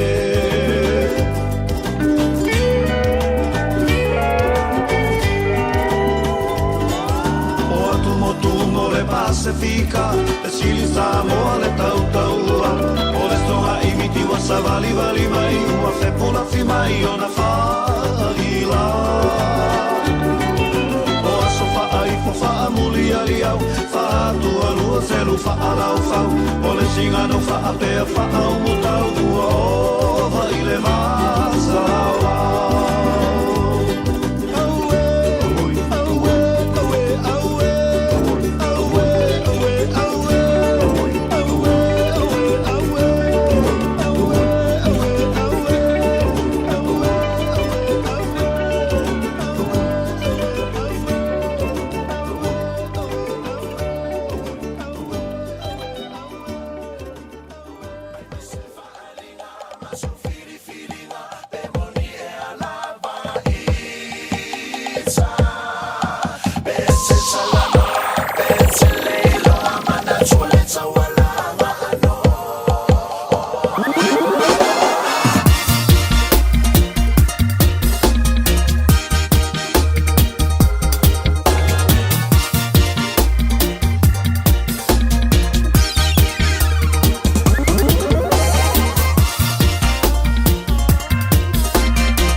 le na o wino mo le langa au foi pese mo le tambo neif and mai le loi pori rua i Wellington ya o fa fifia ya te o lunga o le awala tele le dei teibi o le fiafi ina uanga ngai fo i Faiva o Samoa ya manga ia tu i Mount Malawa no kulo lava afe mua i le papu ya fa pena winga o tato i vai tau nei ya fa pe uma pe me folena mafu ai le me le Labor Day celebration and commemoration a New Zealand to ino Samuel ya mafu ai mafana mai le fatau ina o le aso fainga wenga bo tangata fainga wenga uma o New Zealand le nava i tau ai o le fatalof mo lava i lungo le apia folinga i le tato Facebook page ia va pe fo le tato YouTube channel o le whailau tusi leo Amelia Whamoana. Ma lor se fo munria, ia fa pena fo inu o Sala Ropati, Belenise o Sovale, alo, se fo munria, fa fitai fo ili mafuta mai, talo sia sa auto ngā lulue fo ili nei aso, ia ma fatino tiute, mo to Faiva, fatalofa i le sunga de Muritalo, New Zealand au e lua, ia, alo le se fo munria, fa mo fa afeao ina le lei ia tato minsta le ngata le minsta o ngā luenga te tele mātina e le atunu o whela ua inga o malai wa lele ma wafu a me se fo i le sua vaiba le tise ia whaiso ua o ngā i le minsta malana sui minsta le tofa ia olo lei a taua a foa fiti va ai ia fa pe fo i le tofa ya mau le fionga le swimming star mau le ataua siosi poe mai so la so o mari le swafole a kaua i suyo le pale mene ali Ia le na. Alo me tau na. Wa upuna foi fale manono. A ngau le kila lafo I le ainga le tak. A ngau le foko lafo le ainga le tak. Io a malepe le ama. O le sa lafo I le ainga le tak. A tau pupulu le va avo le ma. Una ia tau fia ia le mamba vo le ioa mama I kaloa. Lafo I ngā tei le ainga le tak. O la tu Faiva lo filima na.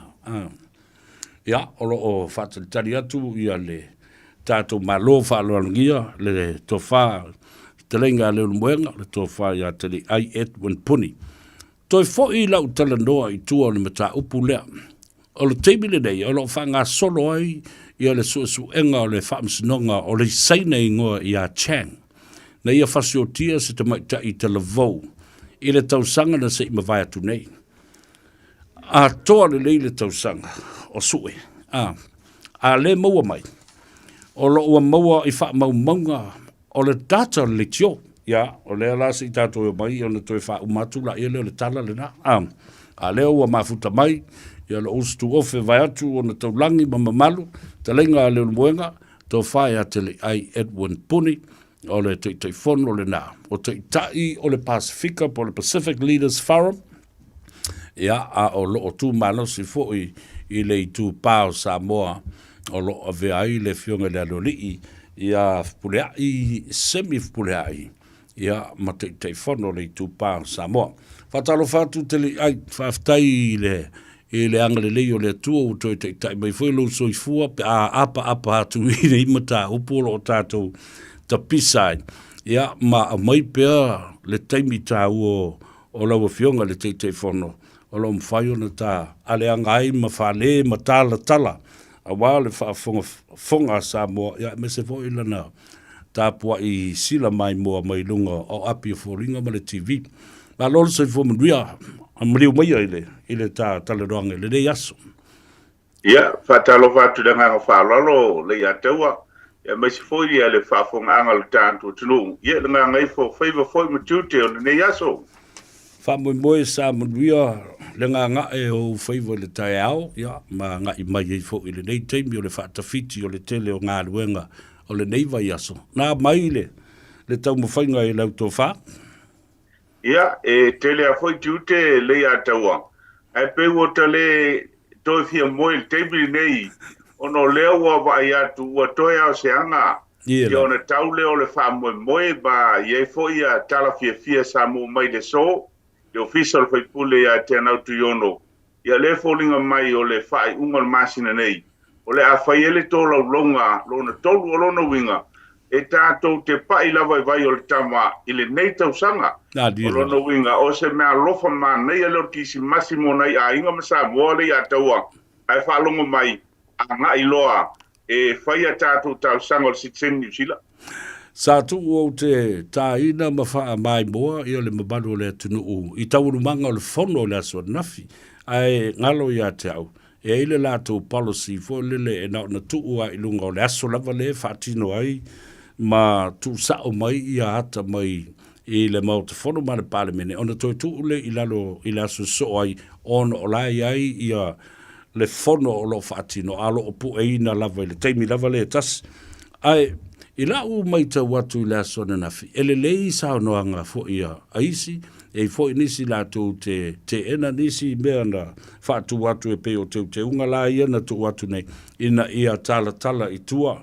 Ma ta tala le vai fale mai le tausanga a Faiva sa lau luas fuma wha. Se o atu e le aso mumo Januari. A Faiva sa lau wonos fuma le tasi. A o le I tuto o tasi tātou I le ondo lua. Le la fōringa mai, o te ena le vaenga le nā. Ma le vaenga, o le teunga ina ia ave e sea le tau. O le salau fitus ful ma le valu tā la e whaatino ai ia le tālo sanga po le application lea. Se ia mai e le tofa I lau fionga le te whono. O ani vaenga nā ngai uma I ai ia manatu ma tulenga ma sao noa ngā sui o le mauta. Le ia taua o le aso ana nafia leo se aso whaingo fie peo na e sao noa. Mai moni le au e ele manatu o I foi whaatu a I loa ai. e leo se savalinga file mu le tātou te iai, o le lava tātou le lunga, o vanu le ato le oti fo ilea. E ono knock out ta fo tātou wana nafi, e ono ngata fo lo tātou maro sili tāunu sanga na nafi. E mafua la le pe ona e saunoa. O le nei lava e tu musu ma tala no mailu tātou o tinu, pe fo na tātou whailoa, e ma fono Samoa, i au kilani nei i le asonga fua. Le o te atu nei ina wa mua tala o ana nafi o le atu e fono el Parliamentary lana committee le o le whole house.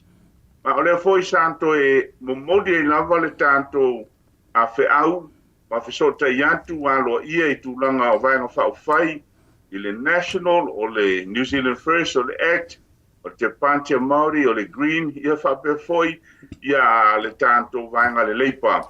E sei sila e lava pele moa lava sava no e toi wha popo atu ai la tohia pe o ne e saunoa wa o le tolo ronga lona lua wa mauti noa lava le au whaatasi e lango e ne soifua lua whaile i le amtanga o le Faiva ai o lea sa tātou toi tau mwhai lava toi tu lei e ave lala u wha malole ia taua i le toa o le loto o tangata ne e swafa ia te anau tu yono o lea sona nafi lu i mai e le leipa o ele national lo i mai ele act lo i mai ai tua amatali e tau ma fai lava ia fa ofi lesi vai ma fa popo le pe ona tato bana na o yai ia e ula pe ona we sa noa ele manuia le tau ma fai nga ate na tu yono ele to fa popo ni se manuia le tato pidi e u foi ele manuia lo na tau fai anto le teu nga ina ia whaapawhala le totongi o le tālo sanga.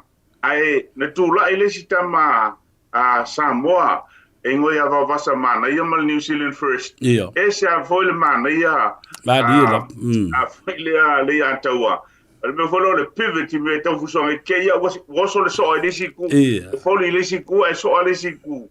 I le whainga New Zealand First. Pea mai le lei, totongi pea ia lanto se leni.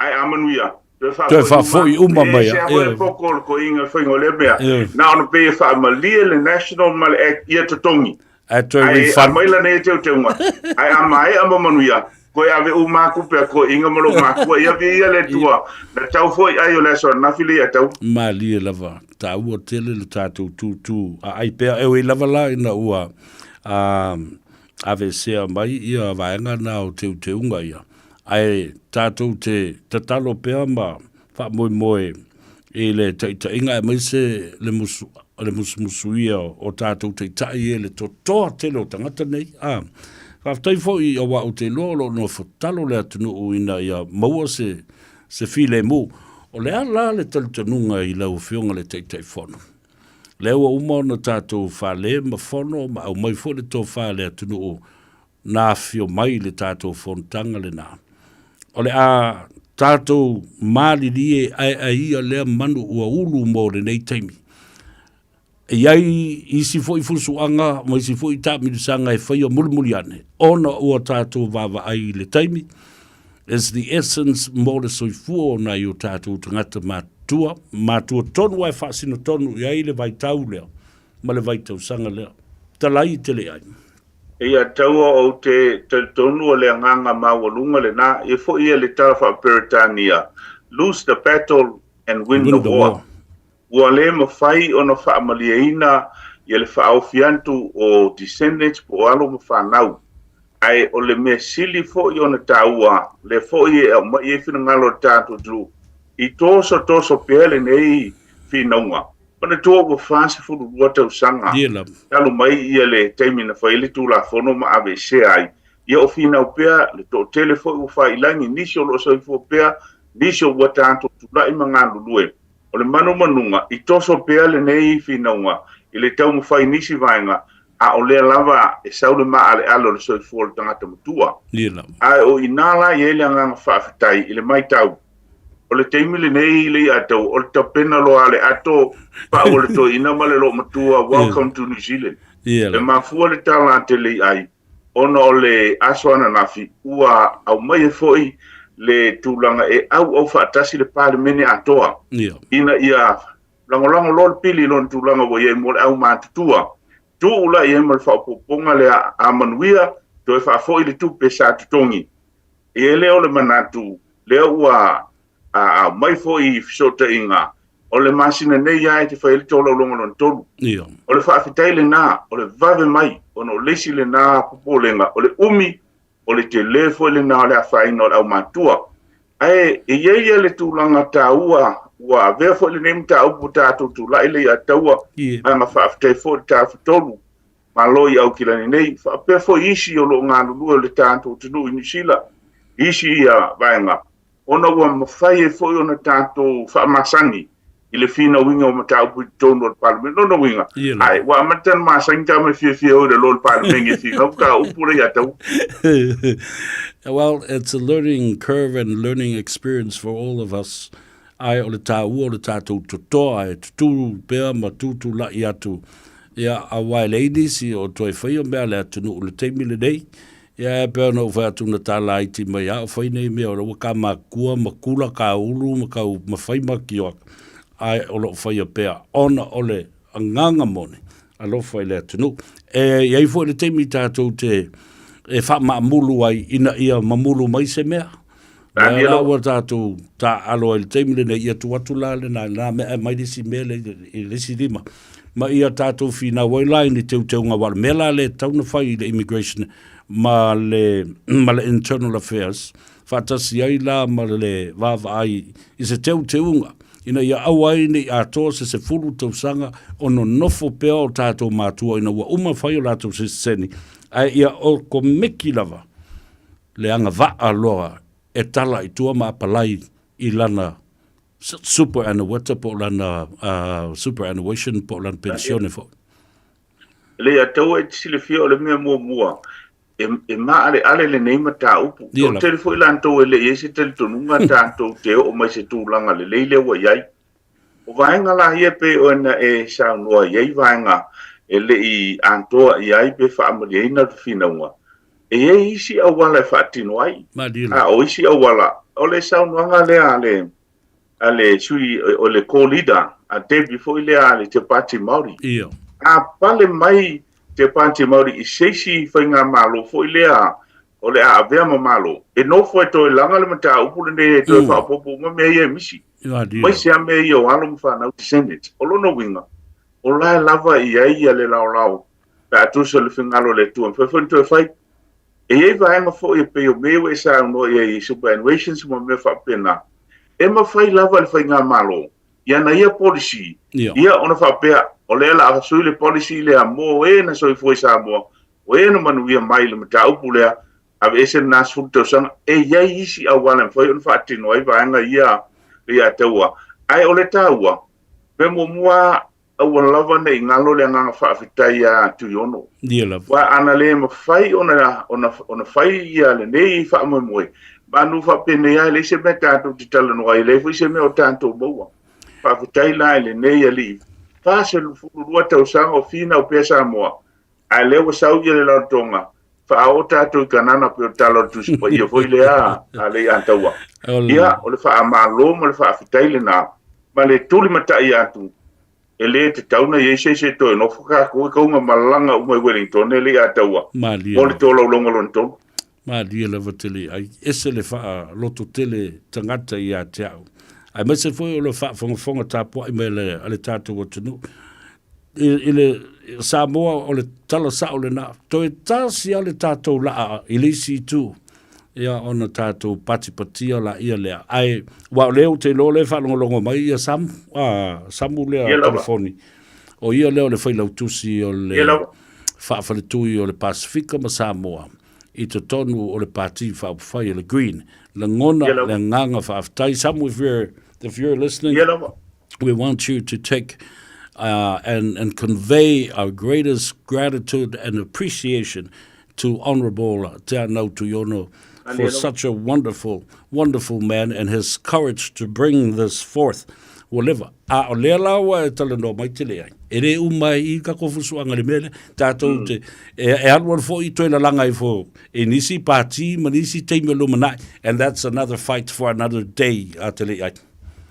le ataua e se fo le mana i o le porkiki lantou ia pe a pai te malamalama a uma na misa o mai fusi a uma na finau pati ia tatou atu tatou te fusi o le moli mau mai foi ia le palemene e matautia le nei mataupu ona ua pau le nei o se mataupu se members bill a se tangata foi lea a vai tutonu wa au faatasi ai e iai le manino o le palemene ele ma faintal notu yo no o le New Zealand First on national maisi ona ye va o parti a ole lo le le lo e ye le ausulu ye le fe wa ye le vale a o mongo a o po mai a pam chi pa ma fole ale ye le spokesperson o le act yo mai ta ya fusi ma pa bra Edmund fole le e te ye la so te mai e ia le mele matou te mua tala e ia to ina Samoa ia fewa ile banga e longo fio Samoa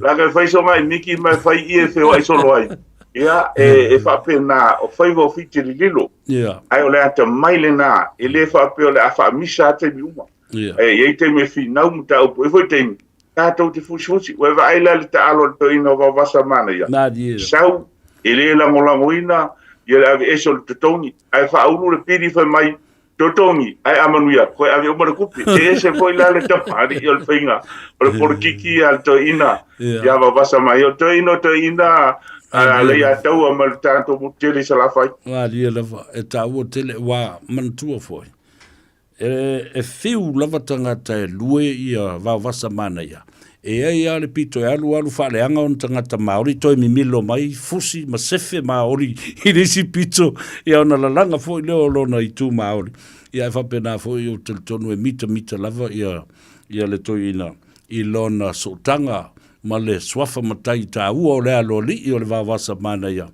ia o na ia tau ave i le teimi le nei. Ia au te alo whatu whai, o te ropi te masani i listing titi o le mātou, te maitai o le mātou a inga level, te maitai whai pule ia Rachel Lavera a Boyek.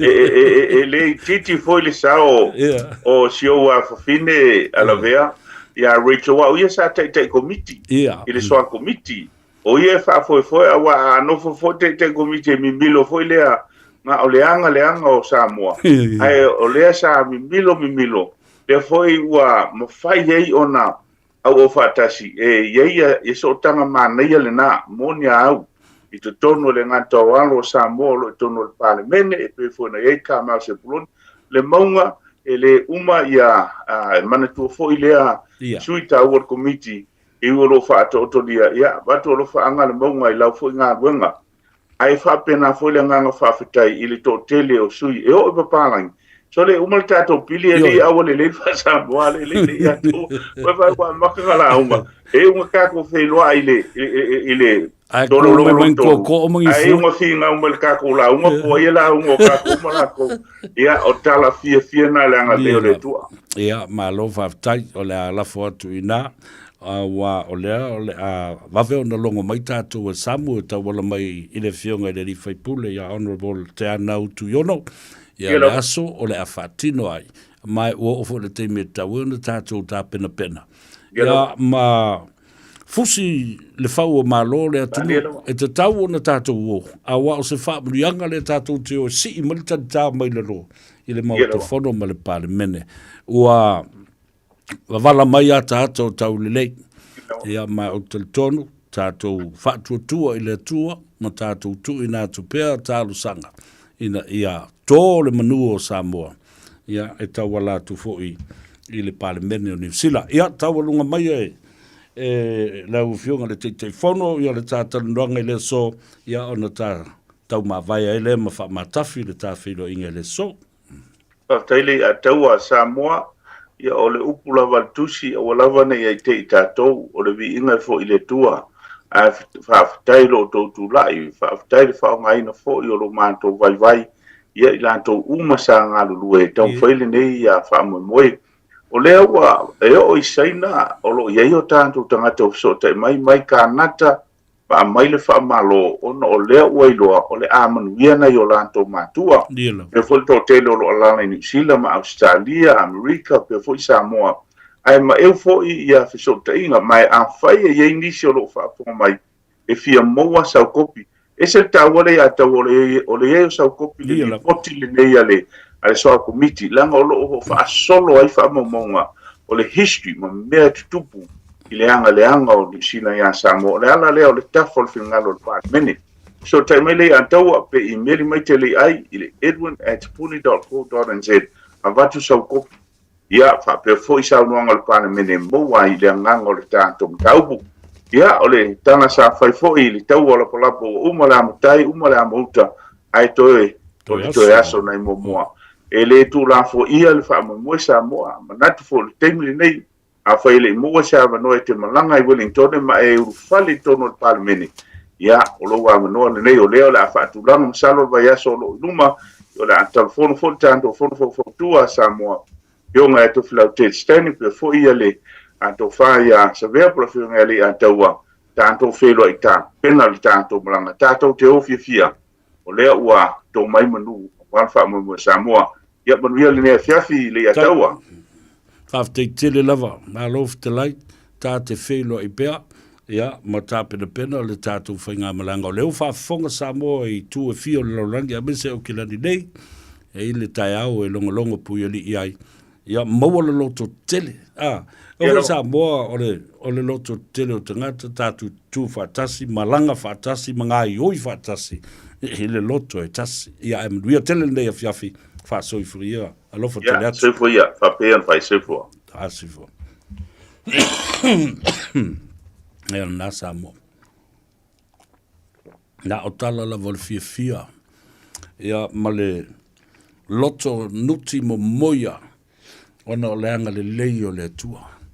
Ese me tali mai ai lea taimi ma mawailo tātou whaanoa ia mawai fo'i ma le whaali i ma le ika e tū ai ma le whee oso ai ma le a fo'i ma le utoto māwanunga ai i le lava papale ma le ona sai ma le uia pea o awala e mwhai e ona tātou ma mori le savale awa i le sila mai. E le aia nisi e taipe o le tawhatoro ma le awhionga le teitei whono le sunga tele ai, talenga tele ai whapea fo le whionga le alori i awhpule ai. Le whono whautua whapea fo i a le maftanga so whaatasi a whaife au Samoa i au kilani nei. O mea umalava wsota inga, o lo tawala mai ai le tawhatoro le ai maise lava. Lo tātou wāngai le whionga le te whono ngā tele ai ma pure ai semi. I le tui ma lue ina o tai o pāti whaa upu whai. O wha le tui uma ia. O uma na ta oto ai tusi. Mai tai o le pi whala. Whaatasi ma le langolango atu a le whono whaufautua a Samoa. Ai wha malu ai le wha manuianga. A sunga i wha whiangainga. Ma le nātou maftanga so wha tasi e whai whiau. Ala la leo, wha aftai Samoa i lau tatalo. Ma lau tau wha tuanga o lo wha o ngai nai o mātou tangata. Le ato toa ma le vai ma le wha tau waa. Ia, mautou tali tonu ai ini tala, o li poti, o whiutanga inga, o mafutanga, o wheilo inga, e winga lava, i le nei mata upu, maisi fo i mata upu onga, e a fia ai lo tātou atu nuu, mao tātou tangata o Samoa. Ia, le nā, ka whiwhila ki ewa wala au maisi si a whapea mai, le ataua ma tele ai ma tofilau, le lua se lau tā la le so sani se pasi tātou te oa i le no. Walanga leo ka ko foi mai. Alu le pasi, fia pasi ngā alu i oi. Hamilton la tau e le tu malo le tupu toe aku mai si pasi foi le i le tātou ina ua tu malo. Ia amalo na aso whāna ua tu. Ia le ala o foi mai. Ia ua uma. Ma tu foi se leni ma. Ma tu penalu. I pasi, ma waa lele, ma van, na oa i lalo. ma le toi fo i mai. Ina ua mai ale whaitaunga lona lua. These kinds of issues, political, historical issues, ladies and gentlemen, I tell you, our presence there is so important. And our presence should be in numbers. Yeah, eleni tupe le fotu, eleni tupe ale Pacific Leaders Forum, eleni tupe na I Faiva. Aolo o fofola atu. E amata oto atu. Le fala o Samoa. I le whaafonga mai. Ao iailani. Iailani o walofa. Ia le nā walofa atu lava ia te uto. Talia ma le whaaloalo. Talia fo I ma le anganga whaafitai. Olo silasila fo I fonga o le atua. Ia I la tau e tongi le maa ma velo le aso. Yo e masina le afu. Yo ona o le alofa I Samoa. Tātou te fia o umai lalo. Ai la fotu. Ile au mafolo o le tunu e fola I ona lima. Wha matala I ona lima. Ma wapea mai loa. Te le ai ma le ataua. Sa veo ma le taftolu. Ya. O leo o iei le me alofa le wha upopo atu. Seisi me e feso soani. Ile whainga malanga ile lo. Waila o telefoni le na. O lua tasi lua iwa whaafitu iwa lua fitu. Ioi, ma whai ma lau kopi. Ioi, a whaila. Wau tau sila le kopi le nei. O le kopi le nei. O le whai unga na whaia le soa komiti. Ma tui na atu I luma o le Parliamentary. Nā lai o na au whaatasi uma. Ia pati e ono. E ta I lua sui mai le pati. Sfulma le lua. Sao noanga ma tu lengo le asu le. Wau tau sila la li poti lea. O li poti a tole nei. E oi lona tolu sfulu lau pepa. A fia maua la sau kopi. E a sisila la iai. Fai lau kopi. 5 sfulu tā la le kopi. E teu fa suvania mo oe. O le nā 5 sfulu tā la. E sau I tonu I le whaaputunga. O le tātou account. Mo se tātou pasi I lona fingala, lona wingala, a whapea e se fulu ia kopi. Ua 5 sa lau. 2 fulu kopi, ua tasi le afe. E ta tau o na iai sau kopi e whai ma souvenir. Ioi, souvenir. Ole whinaunga Samoa. Iau tau sisila mai fu. O mea umanei o souvenir le atunuku. Le se lau tau sanga. Talu ona ta alo la kapi Samoa. Mana ta alonga fai tau lia. Ile se lau tau sanga wa tuana I atu. I to tonu o Samoa ma fafo mai. O awala o Samoa. Ia, o le telefoni lale nā. A whapea o lo fia maua sau kopi. E fai ma mea lofa. E teu mo lau whanau. Ioe. 5 sfulu tā lai le kopi, 2 sfulu mun tupu lau pepa. It's a good read. Awai mwhai fo I ona wha Samoa ina. Ia alo nā whai sisi o lau whanau wha Samoa mo autu. What a beautiful read. And what a beautiful recommendation. Finally, after 42 years. Wa whai I langi le fōlaunga. Le turi ngā si a nisi o tātou mātua. Na amatalia le mea le nei ma le whinaunga ma le fosuanga le mea le ngawhaingi. Aila ia leo sau kopi. O lua tasi, lua iwa wha, fitu iwa, lua fitu, 5 sfulu tā la o lau mea lofa. Awa se tātou pasi ma le awala I le lo, awa o te loa, masalo pe toi lua vai aso. Ia whai ane te sema. Wa tāpunia le Parliamentary, mga ruenga o le fono. A ua umona lau. Lau le unga whamai e loa. O le toa 5 afe, pe toa 7 afe le, toi nei o tātou mātua I na soifua. I le afe vise lau 2 sfulu ma le wha, se o le afe vise lau 4 sfulu ma le iwa. Tā pena o le a maua, lo tau citizen. O ko kai se la ngona. Tu se mai sa o alma ko lo makua le Christmas. Sa ngo fongofo ngi mo se lua masinga fo le o mainga fai fale. E koi fo i Samoa. O valu sfulu lima tau sango si o matutina. E alu Samoa, po milionea, umale a fo i le fai le citizeni. Alu ai malana poro po pension fo le lua umal finaunga. Wa alu lofa mai New Zealand. O le a vi ese.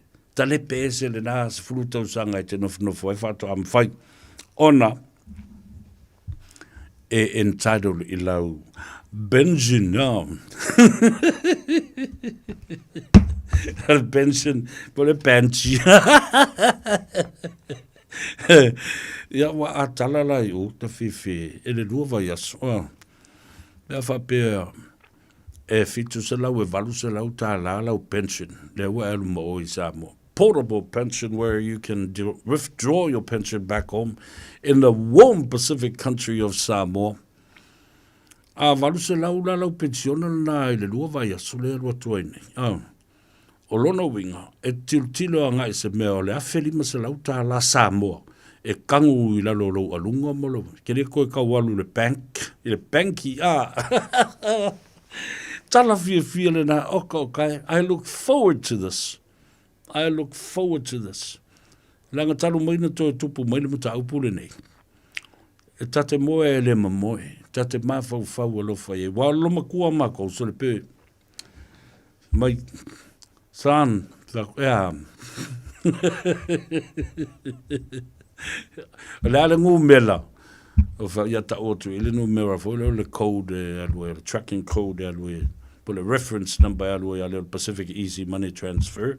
Ia po le alu ngai le ria wa tasile na fo ia e pe o wa masani Pacific Easy Money Transfer e la fo to le family yang la numera la ele aso e pasi ai nga mea se ka ke oki yang aere I maua so ka sikiseng wa tu ya mama o no sai yo no sai ele tai ya o mai le oti ya te o se longa e te matua fai sau sua pension i le mele.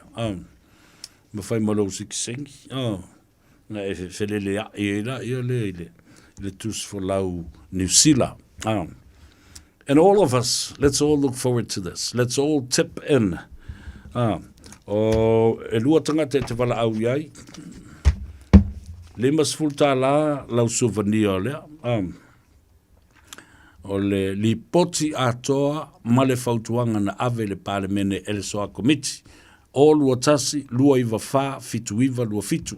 O le si telefoni te wala au iai, o le o lua tasi, ono tasi valu, o whalua, o le telefoni le nā, ale to wha ia tele ai Edwin Puni, le maua mai e foi. O lau sao, I le maua anto o lau souvenir lea, o le awhiso soani le nā, I le tau mawhainga ma le whaatulanga ina o a tātou a wala ia manipasi e malanga ai I le lo I le whaita wina whaatolu a o le I whaia le kirisi masi ma le tausang fo masalo po le whai unga le masina le nei o November o kiuri su ma o whaad wai ngā o lo o ie I kai I oi I whea fo I Wellingkoki Di am titi mea Leise o fuilunga, leise me. Ngalo koma I fue wha kaula ikua. Ia. Mala usanga I mike wha ariali solo ai. O mo kiu su solo I o le lau mua I Wellingkoki. E ala. E te lefia sau ka ke o ka ke kuri su ai solo I o. I sau le malau pe aska o se I wha awhelelei I le lau mua I Wellingkoki. No, o mai leo la utala no ai le mata upulea. Lea ngai le mawhaina tu ua le mata upule nei. Sisi le foi. I le teimile nei. O lau wha ngā solo ai le wha msinonga. O le seina e swafa I a chan. Le ia whasiotia se te maita I tala vau. O le seina foi. I le tausanga le te nei. Na wha whea na maua. Na maua I telefoni. Nioi. Na maua I phone data collection. Nei loa ina ua mai ia wha maumunga I lunga o le tau o le fale lea na fasiotia ai le teine. Nei loa I wha maumunga nai, there was evidence na moe lua telefoni e lua iai le teimi e tasi. O le telefoni o le teine ua maliu. Lea na fasiotia, ma le telefoni o le tangata lea o lo tu ua ia nei I lo na fasiotia o le teine te televou lea. Wau tau silsila la iei Samoa. Samoa needs a fresh pair of eyes to look into the case of Limongi and Tuau. The hit and run. Ioe. Dala na leo na ufai atu. Leo au mai, fe mai. E umi se taimi na ta oto whaatasi e telefoni lea, o lono winga ele I tango ile, ae na maua mai lunga I wha maunga. O le no fuanga lava le tasi na oti ele teine, sa eila na telefoni na. Sa iei fo I male tangata fasio tangata ina malana telefoni. Wha maunga o maua I lunga le. La nea leo na ufai atu. La e sila fia le lei lava ele minsta o leo. Lo fo I ele komisina. O tino ma ano umai a teau. Ioe. Ele minsta o le sa o lo a inga. A wale pa I o a inga o mawaenga. Ia wha pia fo I masoe ma te funga. Te lenga ia whao. Whao le usori. Ma le ainga o mawaenga. Le pule. Ia ti ama ti e tua. O le komisina. Te lenga ia aua pao. Tino ma ando. I le ainga le tai. A o lau tu o lalo le nai a vatu nei. A waini I tau valea awa. O le tala whaasolo pito lava le nei. That people will walk away without solving this problem. Lea fo ina whaile fono, a toa le vaiaso whaile fono, a Interpol, o leo wha vao ma lo, ma o le autu o le fono o lo whaia nei Peletania. E fe soso ani ai, the international intertwining of services and assistance rendering to different parts and countries of Interpol. E fe soso ani ai isi leo, ma lato meto tia isi leo o isi atanu pe a whai wale mawhai. Ona lato fo ia se whaafita uli po se soli ngā tula fono e pei o leo tio tu au. Lea lai whai nei, wawai, ana iei ni leo fo au tu e whaile mea lea. To start the whole investigation all over again, a fresh pair of eyes, a fresh pair of ears. Well, I've level enough. O so po ia le tūlanga, o le whaatino ino ngā ruenga a leo, ma le ausu e sue. Lea nau alaio na o avatu le aso nafi. Tā ua o le mta upu lena o vatua I le aso nafi. A wā ele se mai o le a vea le na mata iala I mea uma sa outou tala tuai nafi.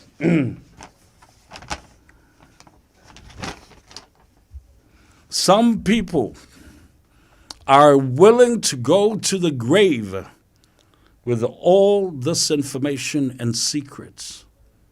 E tangata. O tāu atu ia I lātou le ufiufi whaamanungase ma whaamatalanga āmi o tonu e tusa ma se mataupu na sori el tu la fono ma oti ais tangata mama I mauailo na soifua. They are happy to go to the grave and take these things with them. O le tunga mau maave. Pale popole le kea, pole arawa le mea, yanga ua masiasi le tilo a tangata, ua leva na lote le neimu ta aupu ma feo wa I sa o loto. A o lo o iai. Ma muli tai e pea I la mutu. A o isi tangata. O lo o musuia pea le nganga o le tua. Ina ia talanoa, ma talanoa I pea. A wā iai le teimi. E mau ai le I unga o tangata ia. Mai le o toi mamao fo. La le nae le ina vatu la uluita.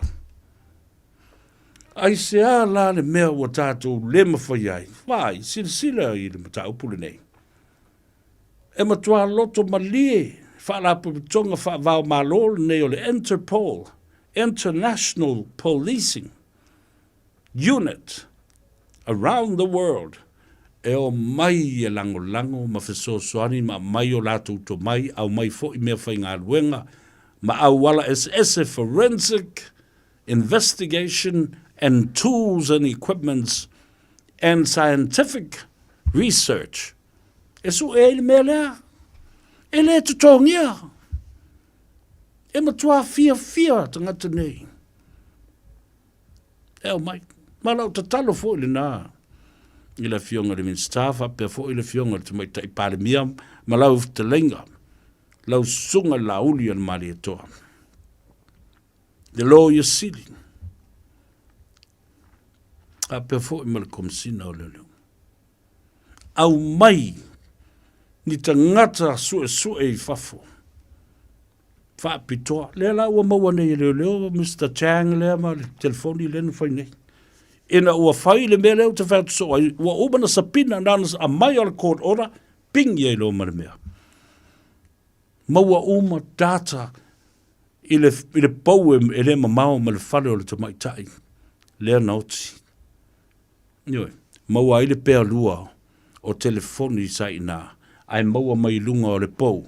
Wha mau maunga o fetusia inga ma telefoni sa whaia I lea lava pou. Ma le taimi na oti ai le tamaitai le na ua fasi o tia le tangata leo lo su nei. I le high court I au kilani. Nofa mamafau I le nā mea Samoa. Nofa mamafau iwa pēr.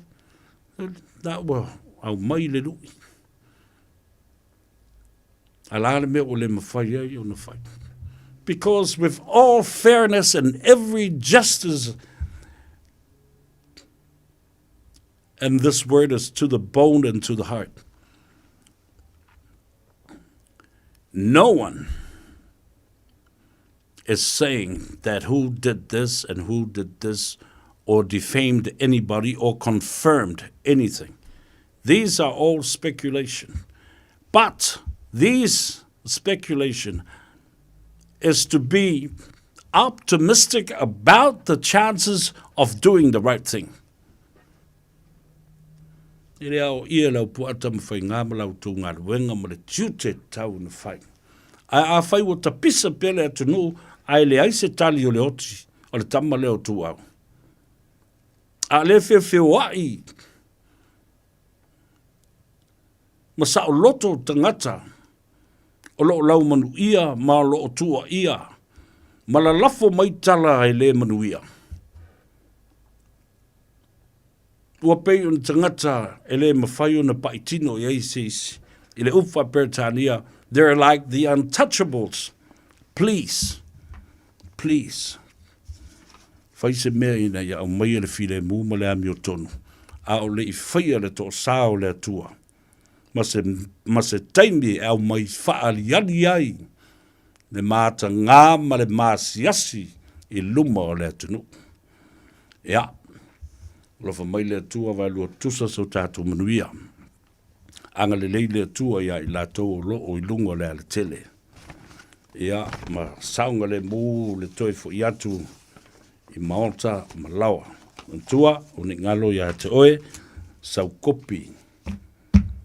Wala aule ia tau sa vepe text mai, o lua tasi, lua I wawha, fitu iwa, lua fitu, limas fulu tā la e whaatino ai le whaingo lau kopi ma mamori atu. E teu whaalelei I lo maonta, o le tala whaasolopito, o le whinunga Samoa, na pasia I lona whaita wina whaalua I te tono le mautafono, male pale mene o New Zealand. Your children will get to read it. Your grandchildren will get to read it again. Your great-great-grandchildren themselves will reflect on the fight that we did and the fight that we put up with. Yeah. We are tele, mangalo fo se leo le ona nei, ia ia malolonga o le fiafi ia masaunga le mu fulau langi ma le tulu Samoa tatou feilu ai pea soifua